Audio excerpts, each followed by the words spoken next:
It's Gorod time. I thought we were going to do the Great War. No? Oh, I'm joking. I'm joking. I'm joking. What the hell? Peace out there.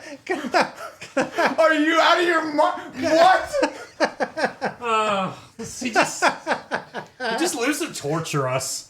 That's all this is. I'm not sure he actually wants to make a game with us. I think he's just here to troll us. For what? JC, stop talking. I'll stop talking. Anyway, let's move on. Okay, so Jason, you said to me, mention the Great. No. No, we I did not say that. We didn't. Okay. But also, if you want to, that'd be cool. He just wakes up and chooses violence every Oh day. my god. Oh.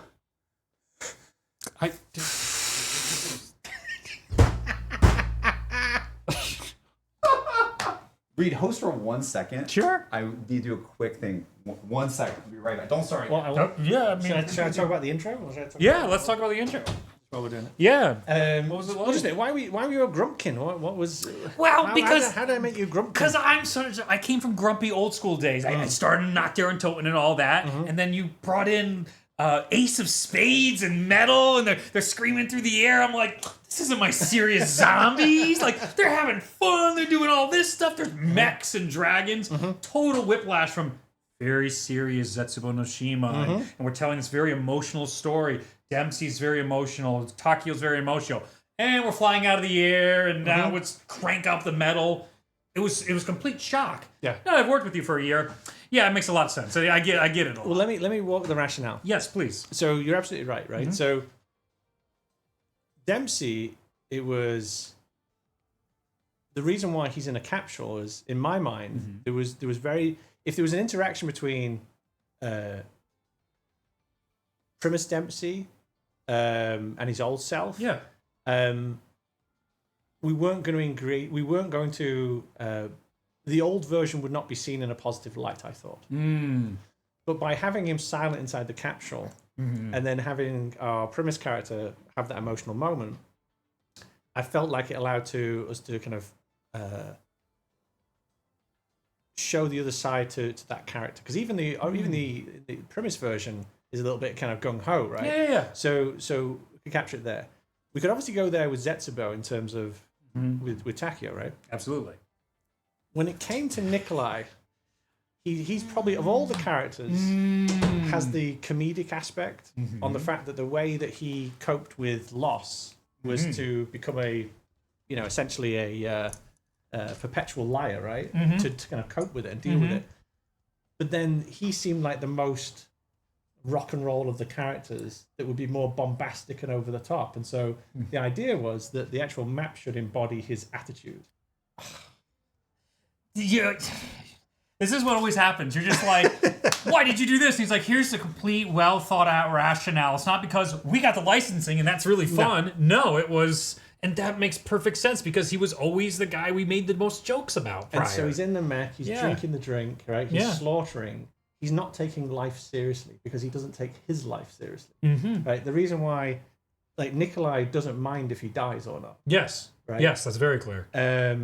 And so the Ace of Spades and the kind of chaotic nature of it was to kind of represent his tone. Like, that's why Gorod Krovi should represent his tone, which I thought, again, was city of blood, a city of death and destruction, where the historical thing, Yes. many people died. And so the idea being a guy with a death wish who's lost what meant most to him, which is his wife, who's now basically stood in the city kind of fighting until he dies and doesn't care. That was then like trying to capture the rock and roll of that attitude. That was what the intro was about. Oh my god. Makes sense. Oh my god. All right, I'm gonna have to move this mic here, I think. Oh, sorry. That's incredible. I'm used to this now. It makes sense. Whether it's right or wrong, Yeah. that was the rationale. But then it opened up, though, for future stuff, so you can keep pushing, right? It gets back to the box. If it's always the same thing over and over again, yes, that's going to end. And maybe some people would argue, too, it's okay if it ends. Sure. Okay, fair. But we got identities from map to map. You're able to push it, and then you have the thing that is really special in this day and age of people to say, that's my favorite. It doesn't have to be the best thing, the greatest thing, but there's groups of people that go, this is my favorite game, this is my favorite map. What more could you ask for from a development point of view? Like, to give them that gift is amazing. I mean, and you know, and Nikolai's end as well. First of all, we tell the audience directly about essentially all the lies he's been telling, and only he could tell himself that The lies he's been telling. Yeah, and then also the fact that he will not let. He has to go out fighting, knowing full well that his other self will kill him. He has to do it. But then also leads to the origin of the mark on his chest plate. Yeah, which then gets into some loops. Which then gets into some crazy loops, right? Yeah. Okay, I've always wanted to talk about this. Like the oh my god, yeah, because we're probably not gonna do the full Easter egg today, so that's a good thing. But like, but the gunshot hitting him right where the gun hole, like the bullet hole is on his vest, on his armor, is like, oh, it messes everything up. It's fully intentional. Yes, of course it is. Dude, I made a theory about that when I literally when I was probably like 17, and I was like, he shot himself in the same spot that the thing was. Like, what is that telling us about the cycle? Like, what is that doing? So I'm validated. Well, I don't know if you are, but it was deliberately to be hit there. Yes, that validates me enough. No, I feel that. There's constant. There's so many questions, these cycles, that he won't answer us. He won't tell us even how it impacts in Chronicles, and then at the Giant. How many times have we gone through this? And is this process really the first time they were all together? And you know, Rick Toffin has a lot of quotes about like, how many times have we done this? And oh no, here we go. This is how he got me back. This is how he started getting me back. Where every now and then he'd float by and be like, interesting. I'd be like, no, I don't care anymore. I don't care anymore. What was the quote? We have to start, but like, yes, but the quote that Rick Toffin has that it goes so hard. It's like when Dempsey died, I felt something, or I felt. Isn't it when I killed myself, I felt nothing? When Dempsey's died, I felt something, and when Takio died, I knew I had to save them. And I'm like, oh my god, like it's Call out to Craig Houston. It's so good. Craig did such a great job. Yeah. Still does. Okay, we're gonna have it turned down as well in the background, guys. But here he is. All right, here we go. This also represented the first opportunity to show like how do the characters move between maps. Yes. Yeah. Because we hadn't really done that before either. And so the idea being that, you know, maybe there he is. Not every time they come in is exactly how they don't just walk through a door and go, oh, it's fine, right? It's one of those things. Chat, we're not doing any sound because of the DMCA, but it's incredible, like how I think going back to the beginning of Zombies' passion and everything, and then seeing where IGCs went and where like that's one of my favorite shots, by the way. Yeah, I was just thinking, how'd you mocap in that? Is any of this mocap? So yeah, Mr. Rosas call out there. So it's really fun, right? So Falling Out of the Sky has the same problems as Space Battle.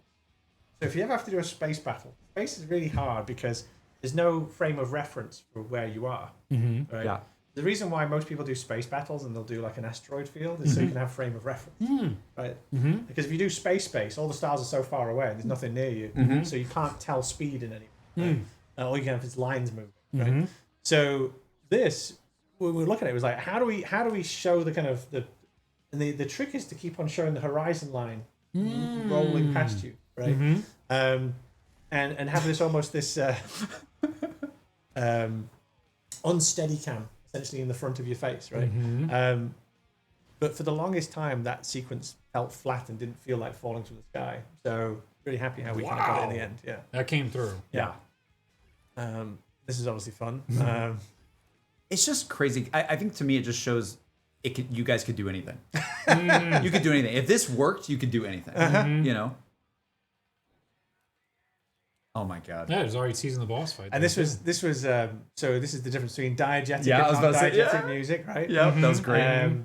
And where did I get that from? So one of the best usage of diegetic, non-diegetic music transfers, in my opinion, is a John Cusack movie called Grosse Point Blank, where he's supposed to go home, and when he goes home, I think it's playing "Live and Let Die" by Guns N' Roses, and it's playing the music, the actual "Live and Let Die." And as he walks into the store, it changes to the essentially the elevator music equivalent of it as he walks in. To like like a Quickie Mart essentially, right? Yeah. And so that was the idea. I was like, really like, have the music playing Ace of Spades, and when we kind of come inside, is he listening to this while he's kind of drinking? And, like, he just doesn't give an F, right? He's there killing things. So the idea, if I'd been a little bit further forward, I would have had like a Walkman on, little headphones on. Obviously it doesn't make sense in the sense of time, but that was the idea. Let me do a quick. Look at that opening read, Jason. Yeah. Do you want to talk about the opening read? Open read. Gorod? Yeah. So opening reads. Well, I gotta do my stuff. You guys talk as I'm doing it. Yeah, opening reads. Well, so what's in a read? Well, the opening read is supposed to say what's important. It's supposed to give visual interest. You can, and each map will have different things. For this one in particular, that opening read is pointing you in one direction, while also setting up parallax. You've got foreground, midground, background. Yep. Right. Sometimes we do that, let's say on shadows, and we're pointing you towards the kind of the truck and towards the gate. Yep. In this one, because of the density of the map, we're actually kind of setting up kind of clear spaces and pointing at one door. Right. Yes. You're like, go here, please. Yeah. And the challenge, and this is a challenge in all maps, is we talked about this very, from a very basic point of view when we started with let's say Deriz. How do you make sure that everything doesn't turn into a histogram of just noise? Right. With a map like this, as you can see, what we call textile density, the actual density of stuff going on in every bit of the screen is very high, right? So the danger in that is it can all just turn into just mush very quickly. And so you're talking artistically about how you separate these layers, right?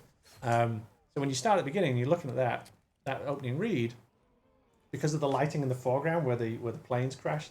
Yes. The building's like slightly darker hue in the background, and then you got the foreground detail of the kind of the fountain and the kids. Then you have that kind of foreground, middle ground, background. Yeah. You can't set up. I'm sure you could, but there are other angles on it. But what happens is those other angles become quite confused quite quickly. Right. So that was the point of it, which was keep it simple and point you in one direction, because this map is visually very dense. Right. Well, there's a bit of a. It's not. I wouldn't say it's got that like asymmetry thing going on with the core layout of the map, but it's when you actually look at it from, and you'll see the map here. Actually, you guys give us the map right away, but like it looks pretty simple because it is, but like you said, there's so much going on. Yes. That it kind of needed to be a layout. I would say it's a more traditional layout. Like we've always talked about if there's a golden ratio of what like a zombies map layout is, there's a bit of Deriz in this. I can see it. And it's good that we did Deriz as the last one, because it's like, this shows how things have evolved since, but while also, again, showing how Deriz, the philosophies of some of that have still been learned and kept over years and years and years. But now you're dealing with, like, if Deriz had this level of visual density, it would have died under the weight of it. Right. Right. So there's a whole bunch of choices that are made when you start getting this visually dense. Yeah. We'd have to have changed on Deriz if we made it this dense. Right. Right. RK5, baby. A viewer had a great comment there about, like, intentional or not, this is also a really good metaphor for Nikolai's mental state, where there's a singular focus on that opening read and everything is this clustered mess. There's a lot of stuff going on. I mean, yeah, it's a hellscape, right? Well, we're doing a lot of storytelling, right? So we're doing about the dragon fight. We're talking about the robots. You got the carcass right here. Yeah. Cool. And so that's what I mean. The visual density is a lot of storytelling going on, and then also the Battle of Stalingrad. What we're trying to tell. That was probably one of the big worries about this, which is, are we loading it up too much? Because even if you go to something like, let's use Origins as the example, which is World War I kind of trenches with density. Yep. This is far more visually dense than Origins. Oh, if you went back and looked at Origins, you're like, oh, I felt it was as dense as this. It's not. Right? There's so much kind of packed in here. I just love even like the particle, like the particles that are in the air, and just like, dude, like seeing that in the all the gunships. That's a very Origins thing, right? So we took the idea of the fight happening in the sky. Right? Yeah. It's just crazy how good this looks. Like I know that I'm not just saying this to say it. I think chat would agree. Like, this game has this, like, something about the art of this game does not age to me. I don't know what it is. It's just like this. If you told me this came out now, I'd be like, sure. Yeah. I would not be able to tell you that it came out when it did. And we're looking at now, this map is almost in a couple of months 10 years old. I think you do get to a point where chasing photorealism or chasing, oh look, this is, this has got this radiosity bounce effect going. Like, right. I don't think you give a crap at a certain point. Yeah. But I think having all your art be consistently sit together in some way, however that is, by the way, it doesn't always have to be congruent. Just how it sits together is more important than this latest kind of technique or latest kind of flair, in my opinion. It's more how it all comes together more than anything else. Yeah. And again, that's all credit to obviously the artist and then the art director kind of being able to sew it all together. Yeah. Oh my gosh, the letters back here. Oh my god. Oh my god. Sorry, that I just remembered. Yeah. I remember us looking into that for a while. But yeah, like just this spawn area is so. It's funny because, like, again, you go back to like us looking at Doris, right? And by the way, it turns out that Treyarch has done a couple of World War II maps in their time as well. That's true. So of all the maps that you can do, and just we have guys who've made World War II maps forever. I would say as well, and read it. I'm sure you remember this too, like the World at War campaign in the trenches, right, or in the not the trench, but like Vendetta. in this, Vendetta, laying on the ground with Reznov in a spot that looks eerily similar to this. I think is definitely Dmitri. felt that vibe for sure. Absolutely. Yeah, one of the most legendary campaign moments of all time, and again, that just goes to show, like, you guys, I'm sure, a lot of the team working on that level in the past, and then you get to make something like this. And it's like, wait, we get to have dragons in that? Okay, cool. Awesome. All right, I'm gonna go ahead and open this door now and see the first building. What about the challenges, putting it in here? It came, I think it was first introduced in Zetsubo, and now we brought it back into GK here. Technically, Origins. That's right. I was going to qualify it. I was going to qualify for Black Ops 3, right? Origins was the first, but then we didn't quite start with that yet. It's funny, we didn't have that in Shadows and DE. No, we did not. No. So, any insight on that? Yeah, why'd that come back? We liked it from Origins, and we tried it. We did it in Zetsubo. We did one version of it. We did another version here. We always enjoyed this thing. We didn't put it in every single one. Again, we didn't want to. There were certain things that as we went along, we'd say, that's going to become a staple, let's say. But then we hit the other thing, which is like, well, we can't turn it into a staple because then we're just going to keep on growing the staples, right? But we'd have something like that where we'd say we do like it. Yeah. So every time we do it, we try and do it a little different. But we try not to turn it into and every map's got to have this. Right. So we liked it. So it's like something in the toolbox that you kind of reach into and you go, oh, you know what, that might be cool in this map. Yeah, we always enjoyed doing that. Yeah. So what about the time attacks then? That was another one. Oh my god.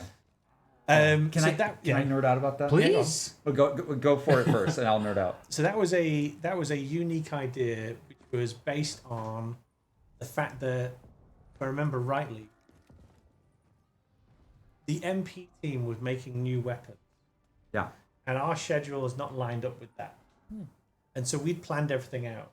And then we get told by the weapon department, like, oh, we got a new weapon available. Like, oh my God. Or the community was asking for a weapon and we had to put it through testing. And so we couldn't get it to them the point where they were asking for it. So I think the time attack stuff was our opportunity to get it in that wasn't fiddling with all the rest of the mechanics we'd all set up. But we didn't want to just stick it in the box or do other things. And so that's why we put it in. Like, this is an opportunity for us to get the MP weapons out to players in a way that's controlled and doesn't fiddle with all the other stuff that we're doing. If I remember rightly. Okay. I think, like, That makes a lot of sense. we might have to talk more towards this. Yeah, he's looking at me. I'm hearing it. I'm like, I just... Oh, yeah. I heard most of it. Yeah, I think so chat got most of it. So the short version is that MP would make weapons at a different kind of schedule than what we were making the maps. And so the time attack was a way for us to get it, because you can't we didn't want to just rejig everything just because then a new weapon turned up. Yeah. So it was a very discreet way of us kind of giving it to the community in an easier way. Because if you put something in the box, you have to test everything again. Yeah. So it was a very discreet place. We could test it from that place. Kept memory good. Yep. That was the reason. So what I wanted to nerd out about, right, is I remember at the time, I was one of those, you know how everyone has that contrarian moment, right? You want to be a contrarian. You want to like everyone loves DE. Oh, I get it. Oh my God, like 4 wonder weapons, and it's still I have a bit of that in me now. Where I'm like, maybe you don't need 4 wonder weapons all the time, right? What I loved is I remember around this time, I was feeling the early rounds. And now I'm playing this very slow, playing GK right now because we're talking about it and we're walking through it. Yeah. But the early rounds of DE, if you know what you're doing, a lot of people would play. I know there's like speedrun stuff. A lot of people would do the thing where you walk every zombie to the dragon head, and you're like, okay, one at a time, buddy. Get fed into the dragon for the souls and stuff like that. But what I loved about GK was like because you guys did the time attack thing, you immediately changed how I optimized how I would play. Because a lot of times we would take our time and we would save our money and be like so precise and be like, hold on, let me do the couple shots down here, the melee, and do all that. But then as soon as you added this, it changed how I played. Where I was like, buying the RK5 right now, go. I want that the wrench, right? I want it as fast as possible. And that was, to me, that was one of my favorite things about this map, is that it just rewarded speed in a different level than I was used to, because because the game was presenting you with rewards for it, right? And I love that. Like, it was for me, as someone who grew up with like Sonic games and like speed, I love the fact that I was playing the early rounds so much differently than I was on DE, and that still this day I think that's why I like it more. I liked it for a couple of reasons. That including the kind of wings and other things. Which was unexpected. Yeah, that was the bit I liked. Yeah, the time attacks were unexpected. The props that you can put on character to give yourself other kind of capabilities were not something we were doing. So again, it was trying, and with a visually dense map. Again, the kind of thought I was having was, this kind of map looks like something that a lot of things could be happening in that you don't know about. Right. So let's do more things to sell the concept of possibility. So time attack, wings and other kind of objects that you can kind of get, because of the density of the map and the scale of the map. Oh my God! Speaking of which, and things like that, it's like, oh my God, it's like insane. We should be absolutely selling the possibility of there's more things in this map than you know. Right. And so this was the map to really kind of try different things. And it's our last opportunity before we finish up the season as well, right? Yeah. It's so cool. Like, this was the room that I crapped myself when they first showed it to me. Oh, is this the first time you had the dragon hazard happen? This was the first time, and they didn't tell me about it, that they put it in. Wow. That's so cool. And it just came in and went, and I was like, oh my God. I was like, we are keeping this. It was not textured or anything, but it was, it was coming in, and it was still pretty impressive. Wow. I can't even imagine. Oh my God. It's weirdly spiritually similar to the Origins robot feat, but in a different way. And I love that. And I love that it's instead of something that destroys you instantly and lethally, it's something that it's more like damage over time, right? It's a different effect. But it feels like Origins in some ways when it happens. You're like, oh God, we gotta watch out for that. Okay. But I love, we'll get into it as I get the shield and things like that, but this map also rewards you for getting the equipment and getting the shield. And when I figured out that the shield could survive the fire, I was like, come on, that's so cool. Yeah. That's amazing. Oh, speaking of which, I need to go over there. To your point, though, about it encouraging the speed of the gameplay and flow, the Groff modules are like the same deal. Like, it all fed into each other. Get out of spawn quickly. Oh, you want to get all the stuff going? Well, you turn on the power. Oh, get the Groff modules.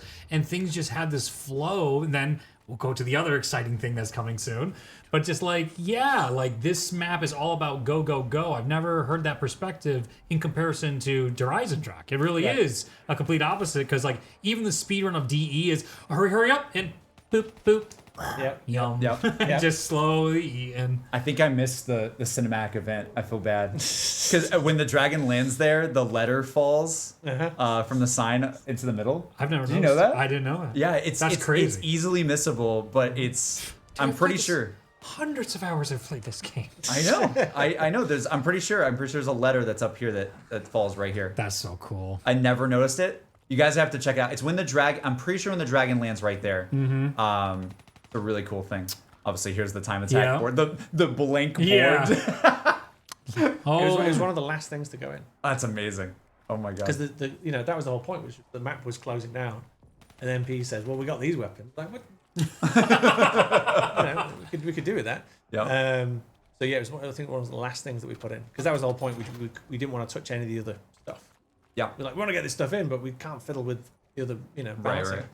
So that was where the Here's time one went. shield piece there. There you go. Getting pretty lucky. I'm notorious for someone that never builds the shield in any map. I just forget so much. I don't know why, but the fact that I'm remembering right now It's your favorite map. is pretty good. I think By there's the one way, on as this I side. look at this as well, we'll have the level artists, like level builders, level artists. A destroyed building, World War II destroyed building, is the most fun. You gotta be kidding me, guys. Hold on. Oh, You gotta be kidding me.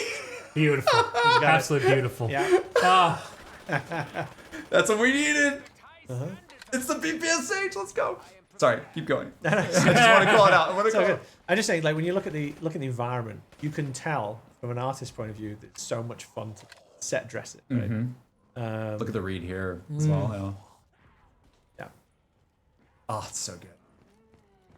Well, it's just so much. There's so much destruction and shrapnel and scaffolding that's destroyed, and the flow is so. And then it's like, nice. when you look at this, you can imagine, without the lighting being properly done, this is very overwhelming, Yeah. because you start filling it with detail. If you imagine that all that color being the same, Yeah.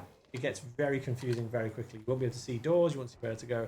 So then, not only have you got to set dress it and make the kind of chaos and make it kind of visually rich, but then you've got to then pull the lighting to then make separation, make spatial separation, so that you know where you're going. So speaking of lighting, obviously the color up here, the walls have that sort of like green. Well, it's more the color here, but you have the more daytime atmosphere, and then you come down here, and you guys are very good at this. It's like you come down here, even though you're going into an interior space. Yep. There's nothing flat about this. no, it's very well done. It's spotlights. Yep. God rays. There's god rays coming in from Yeah, the there. spawn points, Yep. right? This sort of orange hue. It's sort of adding to that layer of like you're descending into a layer of hell, which I love. That's perfect. I just love how every layer has a different color. Yeah, and as you feel it, right, it starts to feel more claustrophobic. Right? Because the heavier color with then darker blacks then feel like you've got less gameplay space. Right. Would you say this sort of like green, like the sort of You water? got the caustics on the roof, right? It is green kind of. My assumption is green makes you feel a bit sickly, maybe. So because I in here I'm like, okay, I don't feel comfortable, and Well, it's because green just kind of naturally is like Well, a you're little also bit. trying to do wet. So green's a good color for wet. Okay. In terms of the caustics look good, right? Blue's Yeah. too pure, green's a bit kind of sickly, like you say, right? Yep. But you're also doing red and green, right? Yep. So you've got the previous level being red, next level being green, right? So you then with your eye also notice the You the notice the opposites change. on the Yep. color wheel, right? Yep. So your eye also noticed that different, right? Red, we talked about this when we were doing Doris, right?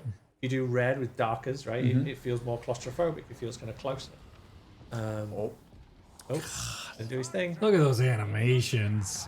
Oh, I haven't seen this dragon in ages. Oh, Let me get out of the fire, even though I'm on God mode. that one's counting. Look at the way he just like you can see his breath is like Yeah. recharging. Yeah, almost. we were having conversations about like, well, dragons don't fly that way. It's like, Jason, dragons don't exist. I was like, but if they did, no, that's an amazing animation. But we were giving notes about Yeah. the way dragon flies. It's like, no, they don't. Didn't you guys also say that I correct me if I'm wrong in this chat, but I think the dragons in this they're bioengineered, right? Yes, they are. Because you had the thread from DE. Yep. And there might have been something on Shadows. I can't remember if it was something hinting on Shadows. But then you had the eggs and Zetsubo, right? There was always hints that this was going to Yeah. happen. Yes. So that's what's interesting. You always knew that you were going to do dragons that early on. Yes. Yes. Yeah, that's amazing. We knew that before the giant. What? Yes. Because we had to. Because you do the coordinates. Because I had to call the shot in the the sheets on the giant, right? Yep. But- All the ciphers. But even if you knew you were going to like Stalingrad and everything Yes. with the coordinates, you had the idea of the dragons that early too. Well, yeah, because we had to set up the dragons from Yeah, each map. each one of them all the way up before you get to number 3, right? Oh my god! Oh, final. So then is the dragon done by DE? Because we have the dragon head in the Yes. DE stuff. So this was Yeah. all ready to go. Yeah. Because then that's the same model, right? But we just did a Well, certain... it's not the little- same. It's not the same model, but it's the concept was like, okay, how are we going to bring in dragons by 3? Right. Well, we can bring the robots in DE, so we can set that gag up, right? So the robots are ready, and we've obviously got the robots from Origins. They know robots are in our world. Yes. So how do we bring a real life dragon in? Well, we're going to have to set that up with a couple of steps as we go along to it, and bring in number 3. Right? Yep, literally peeking through. This is a perfect segue because Yes. first of all we got the shield. Nice. Yay! And the music video is also highlighting the dragons as well. Oh, yeah. I think in the Zets video, we were highlighting. I think. So did you Go up there, We'll yes. have to check. did you so. feel that okay, this is perfect and this is why I love that Reed's here for this. Okay. Right? Oh, Because boy. Reed to me is he represents old zombie storyline. Okay. Like Reed was one of the first people, literally one of the first YouTubers to ever make storyline videos about zombies back in the very, very beginning days. Nice. I actually watched Reed when I was growing up. And me and Reed are not even that different in age, by the I'm way. ancient. But Just I- ancient. I have. Oh, look at that! I love it. You can see the fire up there. But I have memories being like, oh, Red Austin 27. That guy's so cool. I'm following the story alongside him. And so Reed, you're really into like the more realism, but like granted, the conspiracies that get Sci-fi, kind of yep. crazy. Yep. But the fantastical elements, right? Like. I know that when you saw GK, you're like, what the hell is this story doing? 100%. What are we doing? Hashtag not my zombies. Yeah. And so like, I guess where I'm coming from is, Yeah. Jay, did you think that you had to set up the dragons early with all these different, you planted the seed early because you might have thought that if you did it out of nowhere, Yes. completely out of nowhere, they're going to say you jumped the shark.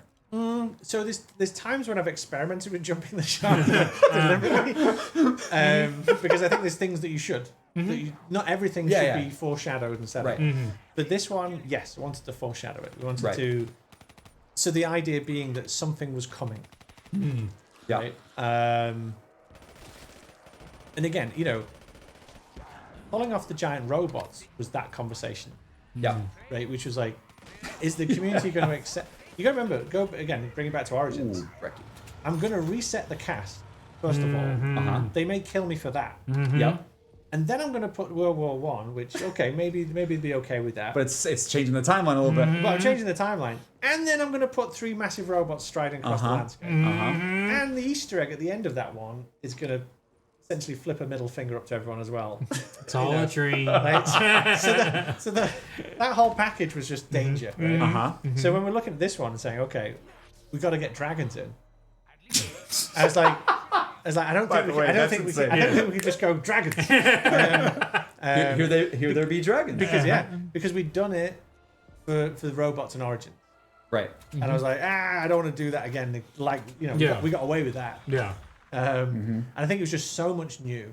Again, you got to remember from our perspective, Origins could have been, from a perception point of view, a Zetsubo. It could have been like, whoa, no. Yeah. But by the time we kind of get to Gorod, we're like, okay, we just got to build up to that moment. Right. Three represents a special point in your season. Yep.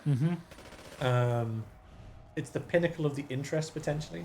It's it's probably your highest production map because it's been in long enough. It's not the end, so it's not getting robbed everywhere. Three's normally a strong one. Right. Just because normally where it sits in the calendar of how you're developing it. Yep. So knowing that we want to do big things, fly things, know that we wanted the end story of the robots with the dragons. Yeah, we set it up nice enough. It's awesome.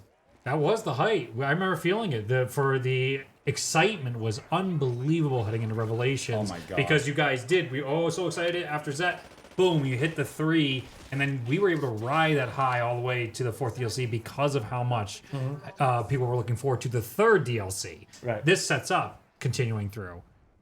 Yeah. That's something from the old story. Sure is. Sure is. Never thought that would be so significant. Craig. There you go. Remember this one offline? Well. Yeah. Oh, it's awesome how that works out. It's good fun. That's the way it looks at you. Yeah. Yeah. That's so fun. Oh, god damn. Good machine.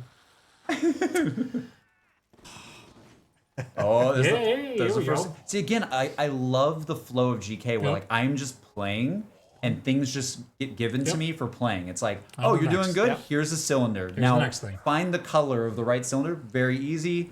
Okay, that one was, I forgot what it said, but it might not be this. It was this one, so I can call in the graph module. Nice. And then of course you have Sophia telling you about it, which is cool. But again, I love it. It's like, all right, now run, and speed run to the spot as quick as possible. Yeah, So it cool. gets hard quick. It does. Hard. Yeah, but I love it. I love it so much. Oh. I also like the lighting on this beam is so cool to me. I just love how it looks. What a cool cinematic event to set up for just this is getting the dragon control collar so you can ride the dragons. What a sequence like this, like what's the lift to put something like this in a game? Compared to simply being like, oh, you just teleport. So it's the and as you heard, it's normally the art lift is the problem. Okay. It's normally like, okay, to make this event really sing, we want to make a certain module. We want to make an object. We want to put effects on it. Often is the time we've had a great idea, and it's like, well, that'll require too many assets, or we're spending our budget on this, and hence we can't spend it on that. Again, number 3 being in that perfect place that has been baking the whole time, right? So, DLC 1 has the unfortunate burden of being the first one out, so it's the most rushed, right? 2 gets to experiment some more, right? 3 has got the benefit of everything, and then 4 again has it's been stolen from all the way through. So you got to kind of give it a real push at the end. But that's why 3 can have so much resource on it, like texture wise and models and particles, and because it's been baking the entire time. That makes sense. Yeah. Just so fantastic. I love Hey, this you're stuff getting so sucked in. much. So, like, you're about to head up to an area where you can dragon shield inside here to get a little trophy. Should we talk about the thought process between the trophies to start getting things set and the main Easter egg going? Why that approach this time around? Again, just a different take. So this was each map we're always searching for what can we do differently that we've not done this time, or can we do an idea we've done before and then put a different twist on it. So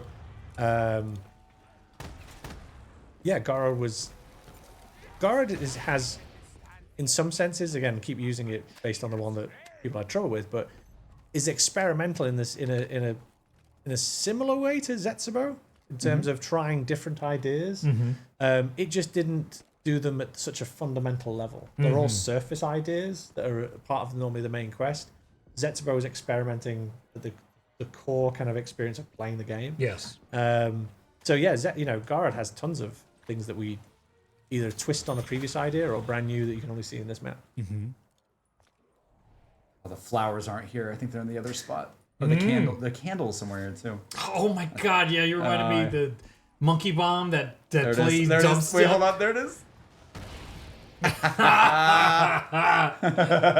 my gosh. So like stuff like that, for example, is that can be the scripter. That could be down on the local guy doing that stuff. Some of the stuff that's actually some of the most loved bits are actually some of the simplest things for us to do. Because they can just script it, put it in. Nice little tweak, right? Oh, there it is. Putting that in takes time, particle time, and all this other fun stuff. But like candles, we got a candle. You can do a candle? Turn Yeah. on, turn off. Easy. I think there's still a charm though to like the fact that I just picked up that candle, There's not an animation on picking Nope. up the camo, right? It's just as simple as that. Well, and that goes back to what we talked about in Doris, right? Which is that not everything should have polish on it, Yep. right? We should keep it a little bit raw. Like every single thing you're interacting with, there's a meeting where they say, "Well, do you want to put an animation on that? Should we put a sound on that? Should we put a particle on there?" Asking for certain things to stay scriptery, to stay feeling like feeling raw, carried on all the way through, all the way to Black Ops 4. Yeah. It's amazing. We had a little bit more resource, so every so often you'll see things that are a bit fancier than other stuff. And there's always an economy kind of question, but very often we were saying, let's not do something. But I think that's what makes it charming, and that from the player perception, it's like, ooh, wait, there's not an animation on that. Does that actually do something, or was that a? Again, we always saw the visual glitch. Was that a visual glitch? Did that candle actually get like lightened up and I took it? And it adds to the mystique of it. It really does. Yep. Again, like I think it's such a. I always reference like FromSoft. FromSoft does such tremendous work with that as well, where like a lot of their items in their games are just like, did I just pick up a? Oh yeah, I did. Okay, cool. And the game didn't even celebrate it too much. But then if you know, and you're like, oh, this is a really cool item, actually. Also, I love these. These started in Shadows in my mind. I think there's some design from Shadows here where it's like a little barrier that you can buy. Yep. That gets you a little bit of an easy escape. It's not like getting you to a different area, but it's kind of like an extra shortcut. Yep. Right. Yep. Again, speaking of FromSoft, that's something that they do a lot as well, which I weirdly see in both those games and Zombies. It's really strange. They're very completely different games, but there's philosophies that are similar there of like buying the shortcut to get you back, finding a quick exit, make your escape. Oh, there he is. There he is. There he is. Now, Jason, a guy that shoots a gun, Gotta be safe, boys. a massive cannon, Yeah. and somehow I love him. Oh god. Yeah, but look at the foreshadowing he does there. He absolutely look at that. That's such a great telegraph. He telegraphs it quite obviously. Oh, He's so cool. yeah, even the audio on him too. He's all macked up and everything. Like, that's so cool. Oh. Bye-bye, sir. Oh, look at that. And now he's just all out sprint to you. Look at that. Look at that. Oh, I forgot if you can get burned. I don't know. I don't know either. Oh, God, Does, I think we're about to let's find find out. out. Yeah, Yeah. I don't think He so. might be immune. Maybe. He might be immune. Bye-bye. Not immune. Bye-bye. Not immune to double tap on the brekkie, though. So why Yes, add a new mini boss? I used to always like that, by the way, in 80s movies when people get set on fire, they always fall to their knees before falling down. You have to, if you ever get set on fire, you have to kind of move your hand and go, wah, ah, and then fall to your knees and then fall flat. That's like the requirement if you ever get set on fire. Right? Did I do all the graph modules? I'm missing one. Yeah, I thought you got to put it in at where you just were. I Oh, thought. no, I have to go back to tank station. Okay. It was, it felt like we had the plant monster characters from Zetsubo. Yeah. And we could throw another character at it, right? In the same way we had the guys for I'm forgetting all the names now. I have the dev names in my head. Yeah. The things moving along in Revelations, that were that kind of come and get you. Yeah, So Furies? each Furies, right? Yeah, the Yeah. Furies. Yeah. Each one of them we had at least one kind of special character per map. Okay. I think I'm right in saying that. Yes, you are. Because you had meatballs and we Yep. had obviously Margwas. Yep. And then we had DE. we had. Well, we dogs. cheated because we had the Yeah, Panzer, dogs. we Yeah. had the Dogs. Panzer Soldat back. Yep, in on the- Panzer. That's right. Yeah. There it is. Yep. So we tried to Yeah. have like a unique character on each one. Yeah. Where showed. schedules allowed. This one we had two, right? Because we had the The Angler and Valkyrie. Valkyrie. Yes. Valkyrie yes. as well, Yes. And then you had also and Valkyrie you get away because it's not animated in terms of its legs. That's why it was cheaper. Ah. That's why I could get that. That's so It's funny. cheaper, right? Because I don't have to do. We Yeah. don't have to do a so you have full. to do any of the locomotion stuff on Yeah. that front, Yeah. on the feet. It's a cheaper one, right? Wait, does that same thing with the parasites then and Yes. shadows? They were cheaper in some ways. Cheaper, yes. Yeah. Yeah. Wow. a full character with hit reactions, Yeah. and then pathfinding, and all the rest of it. You know what that makes me feel like? It's so funny because again, the community we're like, You think I'm just sitting there with infinite resources? Yes. Just going, what do I choose to make today? Yes, that's exactly it. And there's just all these people sitting in a room. Yes, Jason, tell us what to make. it's funny 'cause we're like, God, why do they have to fly? We need them to be on the ground Yep. with full animation support and this and that, and it's like, oh, It's just oh, damn it. Okay, we just made that so much harder for you guys that we kept complaining about Oh, yeah. flying enemies. It's always a trade-off. yeah. I got to, you got to make a choice of: am I spending my resource on the level? Am I spending the resource? Okay, character department. I've got so much character. Weapon department. There's MP going on. There's Right. campaign. I've got to make a choice about where I'm spending my chips. Uh-huh. And I don't just get to say, well, this map has to be the best. Well, what about the next one? That has to be the best as well. Or what about the next one after that? Well, that has to be the.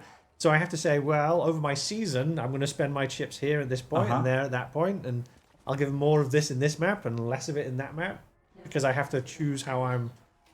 I can't just turn around to the character department and say, yes, I want 4 new characters per map, every map. It's Oof. like, and they'll say, yeah, and we've got to do the MP skins, and we've got to do this, and we've got to do that. It's like, and I've got a TikTok, it's got to be out by this Yeah, in a couple months. So, yes, it's always a balancing game of where you're spending your resource. You ready for the?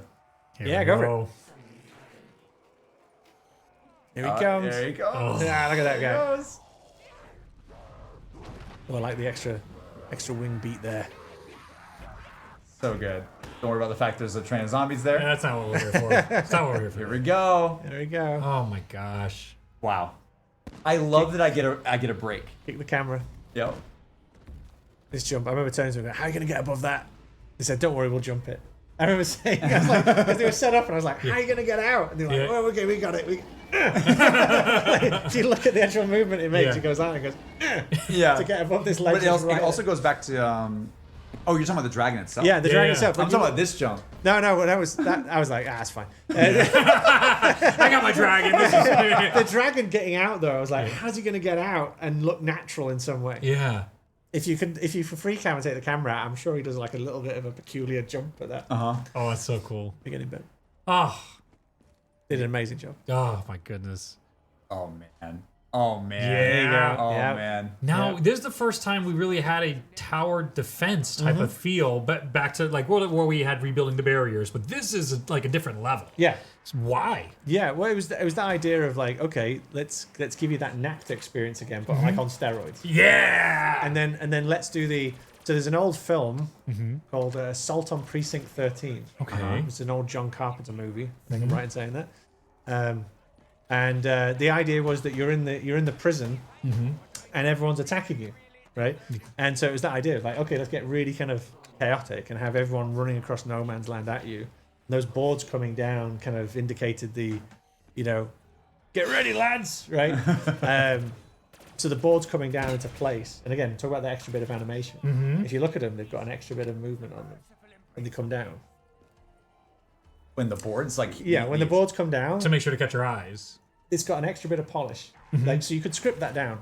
Yeah. Right? Yeah. If you watch it, it comes down and has a little bit of motion on it, a little bit of slowdown on it. If I remember rightly. Yes, I just saw that. Yeah. That tells you that you're in a certain type of moment, certain type of experience. And if we'd chosen to kind of just either script them on or not even do that, just leave them open, it wouldn't have told you that. So the idea of having them slide down into position kind of just gets you into a certain kind of vibe. because it makes you feel like it's more cinematic. Yeah.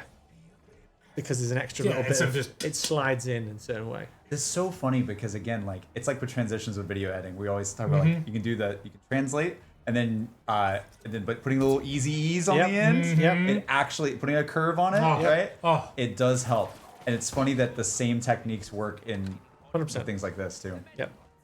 How about you, JC? Did you have the feeling, what I've experienced in here, when you're up there either manning the MG or shooting down into those trenches, it feels like World War II gaming vibes so strongly. Oh, yeah. It feels different from like what we were just doing. All of a sudden we're here and we're in this completely new game mode, even though it's like a sub game inside. Yep. I really enjoyed that experience of like you seeing them jump up and basically doing the rushing towards you and all Yeah. that. And then you guys can have your like picking off the helmet. You hear that satisfying ping as it goes off, and now the manglers are rushing towards you. I think for me it's like again and I probably talked both of your ears off about this, but I'm just someone that I love when things feel like oh, there's like a video game convention that happened, like right, like sure, I know there's the cinematic nature of the windows doing the thing and all that, but there's something so gamey about the fact of like old school tower defense. Let's go, right? And you when you realize that that's what's happening, for me, it's amazing. I think that for me, when I first experienced this, I believe that there's a similar moment in the BO3 campaign actually. It's been a while since I played, but I think it's in the really trippy level when Sarah Hall is floating around. Yep, it sure is. and this whole set piece reminded me of that too. Yes. And so for me, I was wondering like, oh, like, whoa, is this something that they learned from doing the campaign this time around? Like what was going on there? And obviously the Noct inspiration. Yeah, no, the other way around. It was this first. It was this first. Yeah. Wow. Really? Yeah. Wow. Yeah, we were already building that at that point. Yeah. Wow. That's That's wow. crazy. I would not have assumed that at all. Yeah, I so. thought it would come from campaign first. No. This concept was already there, and I think we co-opted it into the campaign because the campaign was the late bloomer. I think I'm right in saying that. Wow. Campaign would have taken for this.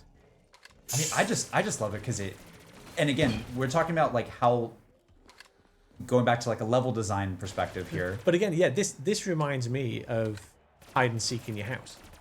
Oh yeah. Right. So that's the thing that it kind of, the idea of locking in and being in a space and then moving around the house and the monsters coming in see if I different can- angle. It just reminds me of being a kid and how you play as a kid. Right. I think that's why, it's not in this room, it's not in that room, going down. It's just got that kind of feeling that I think everyone did at some point in their home, right? Maybe not with a machine gun, but Right, yeah. Hopefully not. hopefully not, right? But also the vibration on the controller when the manglers are around. I'm feeling that right now, and I'm like, oh god, there's still one more. Oh, there's two more. Oh, god. Man, it's really vibrating. Huh? There he is. But I think that's also another thing too. Like again, the audio and just the haptics and like So that stuff, good. like really make it sing as well. Now they're talking from everywhere. Yeah. Well, I was gonna say, let me see if I can do. Is there?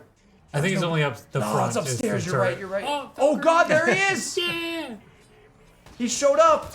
And then like the skill that's also involved with the Valkyries, that you can shoot off each of the arms instead to get other aspects. I really appreciate that in the gameplay. Same with the manglers. There was these extra steps. The basic, just kill it. Yep. Now the next step, did you know you can actually do particular parts, knock that off, knock this off, for other benefits of gameplay. It changes the vibe up from zombie. We were definitely worried about the Valkyries, right? We obviously knew that flying things were particularly sensitive to the community.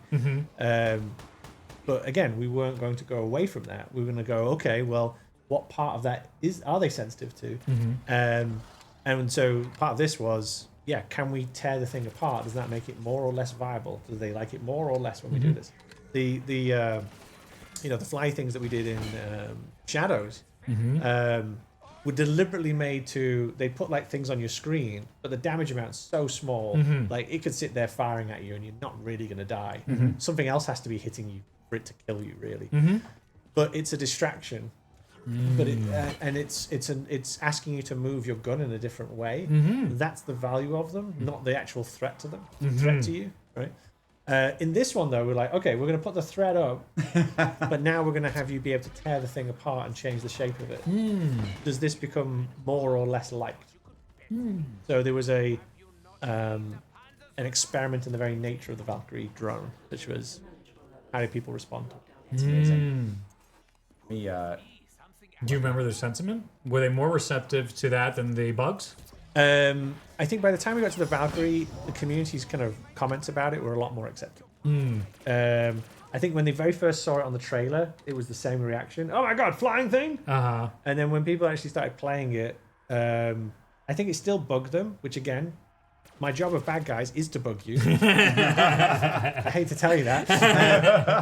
They're supposed to make you move, right? The game's got to be a challenge. But in the same way that I think the flying, I don't even know what we call the flying things in Shadows. But Parasites? The parasites? Yeah. In the same way that the parasites, I think when people actually started playing it, went, you know what, this is not a problem. I think it would have been a problem if it had been the dog round of parasites and they were actually as hard as that. They weren't. And so I think people calm down about Yes. parasites very quickly. Good boy. I think I don't think Valkyrie's got the same level of hate. No. Um, I didn't experience that from my perspective, but I don't speak for everybody. I think weirdly one of the hardest things about the Valkyries is how they can resurrect those like skeleton kind of zombies, like the more like I want to say like raw zombies. Like They I become think, spawners if you their ignore flesh them. has been burnt off the zombies. That's why he's a skeleton. oh, it's like them just under the Yeah, the 'cause- weight of all the fire and everything. Yeah, so the whole flesh would go and it's still kind of going, right? Oh, that's that's so cool. cool. I never thought about it like that. No. That's why we got him climbing over the wall. Remember on the teaser trailer? Yeah. Yes. Yeah. One of them climbs over the wall. That's the Yeah. idea that at yeah, that. the zombie keeps going, right? Yes. Oh, And then.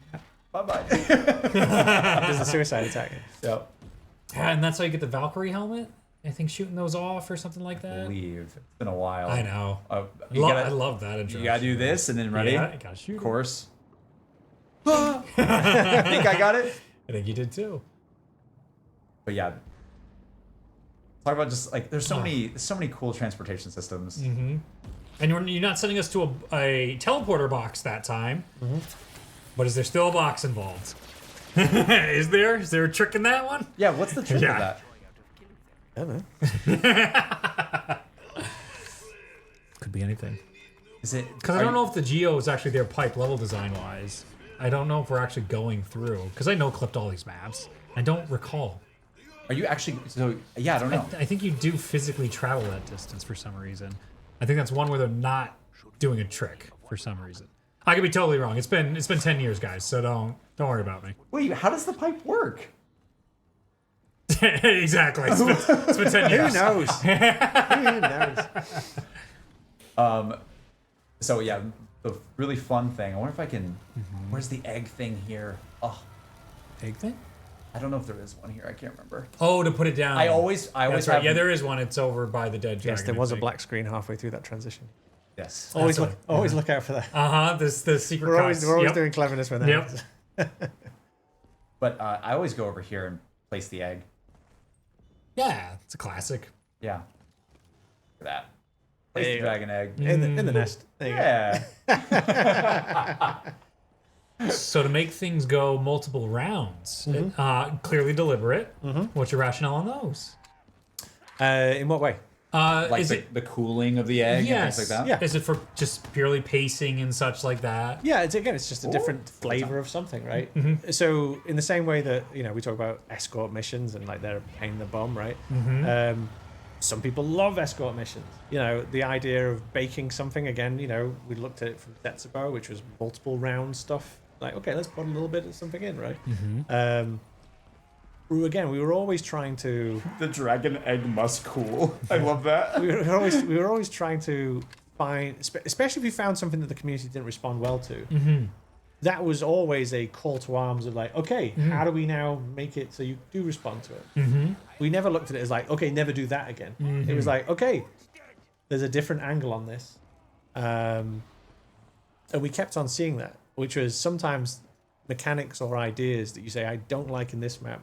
We would have done it again, and you wouldn't spot it because we just put a different twist on it, and we were all like, ha, ha. They did like it, didn't they? If we just changed the thing. Right? But again, that's not their fault. No. That's us going, okay, what is it? If we do that on it, does that work? Does that work? Right? I don't think anything was really set in stone. But that was the whole point. Normally when you're making, big games, large games, 100-man teams, things are very rigid. They have to be able to kind of coordinate everyone moving on stuff. The thing that was so amazing about Zombies was we were experimenting every time, right? Try something different. And again, how were we able to do that? With the support of the community. If you don't have the support of the community, you don't have the permission to experiment. That was always required for us to be able to try something different. That makes sense. Right? And what we're cashing in on, which was always very hard, was the goodwill of the community. Hey, we're going to try this. Hey, we're going to try that. We can't tell you like that, and we can't be kind of begging for it each time. Yeah. But that was what was essentially allowing us to keep going. Was if you guys keep on having forgiveness for us and passion for us that we're trying in your name, we can keep doing it. We can keep trying it, right? So that was essentially the DNA behind, I think, nearly every single one of them. Really. Makes a lot of sense. I mean, to us, we were always looking forward to what are they going to change this time? Every time, well, where could it be? It could be anywhere. What are we going to do? It could be anything. Yeah, but I think what comes with that was, the rough with the smooth as well. Some of the steps you'll enjoy, some of the steps you won't. Some of the creative you'll enjoy, some of them you won't. Right. But that's what made it exciting for developers was to do that each time. Because remember the tension on developers in general is like don't make a mistake. Make sure everyone loves all this. To have a mode where we're like, you know what, we're going to take a risk. Some people like it, some people won't. That's okay. Very liberating, very exciting. Someone in the chat was asking, because you know how Nikolai's using this sort of like harpoon in the mech. Was there a talks of like they're saying like a harpoon gun or anything like that? I think we've, the harpoon gun. I think nearly every project I've worked on has been a conversation about a harpoon gun. Do I particularly connect it to that map and that moment? No, but I don't think there's a game actually going all the way back to Starlancer back as when I used to do space games where it wasn't me like we should do a harpoon gun. Oh, sorry, I had to turn up the audio for a second. Oh yeah, what have you got? Did he stop speaking? Oh, it is the round. I was waiting to start bringing this up. I think he already did it. It was very quiet, but Dr. Monty was speaking. Old Malcolm, eh? And man, oh my god, like you're playing a map. Yep. You already have established. I'll turn it down now because I think he stopped speaking. But you already have it established that, we had like Origins, right? And we've talked about like how you said the dial was turned up a little bit too much on how much Samantha was like yapping. In my opinion, Yeah. I think we can all. I think a lot of people share that sentiment. Like, especially after you've played the map a lot, it's like, oh my gosh, I get it. Yeah. But the fact that Monty just comes in. Yep. Way later. Yep. You've done your rounds in the map. You've made it to round 15. You're probably pretty good at surviving at that point. And then he just comes in and like introduces himself a little bit, right? But I don't think he says his name is Monty until he says the very end. Yeah. The Easter egg is when he says it. But sorry about that. But because he says at one point, he says, Richtofen can't hear me at this point. Oh my god. Yeah. If you're playing as Richtofen, doesn't play. Yes, that stuff. Oh, so cool. That is like, oh my god. Talk about. I have a memory. I think it was my buddy Edge. I think it was Edge. I can't remember, but when we finished the Easter egg and that's happening, and like we're looking at the Richtofen player, and the Richtofen player's just like this. Yeah, it's like, what's going on? Yeah. And it's like, oh my. So that was the moment we were trying to get. Yeah. And it does it is one of those weird things where like, oh, it probably is weird for that player. Yes. But also, that means that. So that everybody else says, you can't hear what we can hear. That's so cool. That moment. It's so cool. But they can always like. It's like the voices in our head, JC. Yeah. Oh. Which one? Yeah, exactly. But that was also something I would say. That was one of my favorite things in the Victus era of maps as well, where Stuhlinger was like a conspiracy nut, and like later down the line, like he's hearing Richtofen, and you're like, oh my god, this is gonna be like terrifying for this dude because he's always terrified of oh, there's something bigger going on. He's like, guys, I'm hearing something, and I think just what a way to do that in this map with a character that, I mean, I don't think any of us saw that coming really, like in that way. No. I think there were hints of it, right? Like Dr. Monty's factory. Yeah, and things we didn't like expect that, him to literally but- show up, and then there's like 30 wisps or something that Yep. show up on the map with the little Yep. tears. Like, that was a huge, bold move to introduce him and start that at that moment. Yep. So yeah, there was conversation about should we do it earlier? Should we do it? How should we put it across the entire map, which would be the normal way to do it. Right. There was two things that kind of in play there. One was obviously when we could secure Malcolm McDowell, the actor, right, to record it. But which was a little bit late, always is, but that's fine. But we could have still gone back and put it through. Right. we again thought, okay, we should save this for the hardcore group. So put it all at the end. Because that means there's a percentage of people who are playing it or watching it on YouTube, either way, who only at the end do you then get the net setup.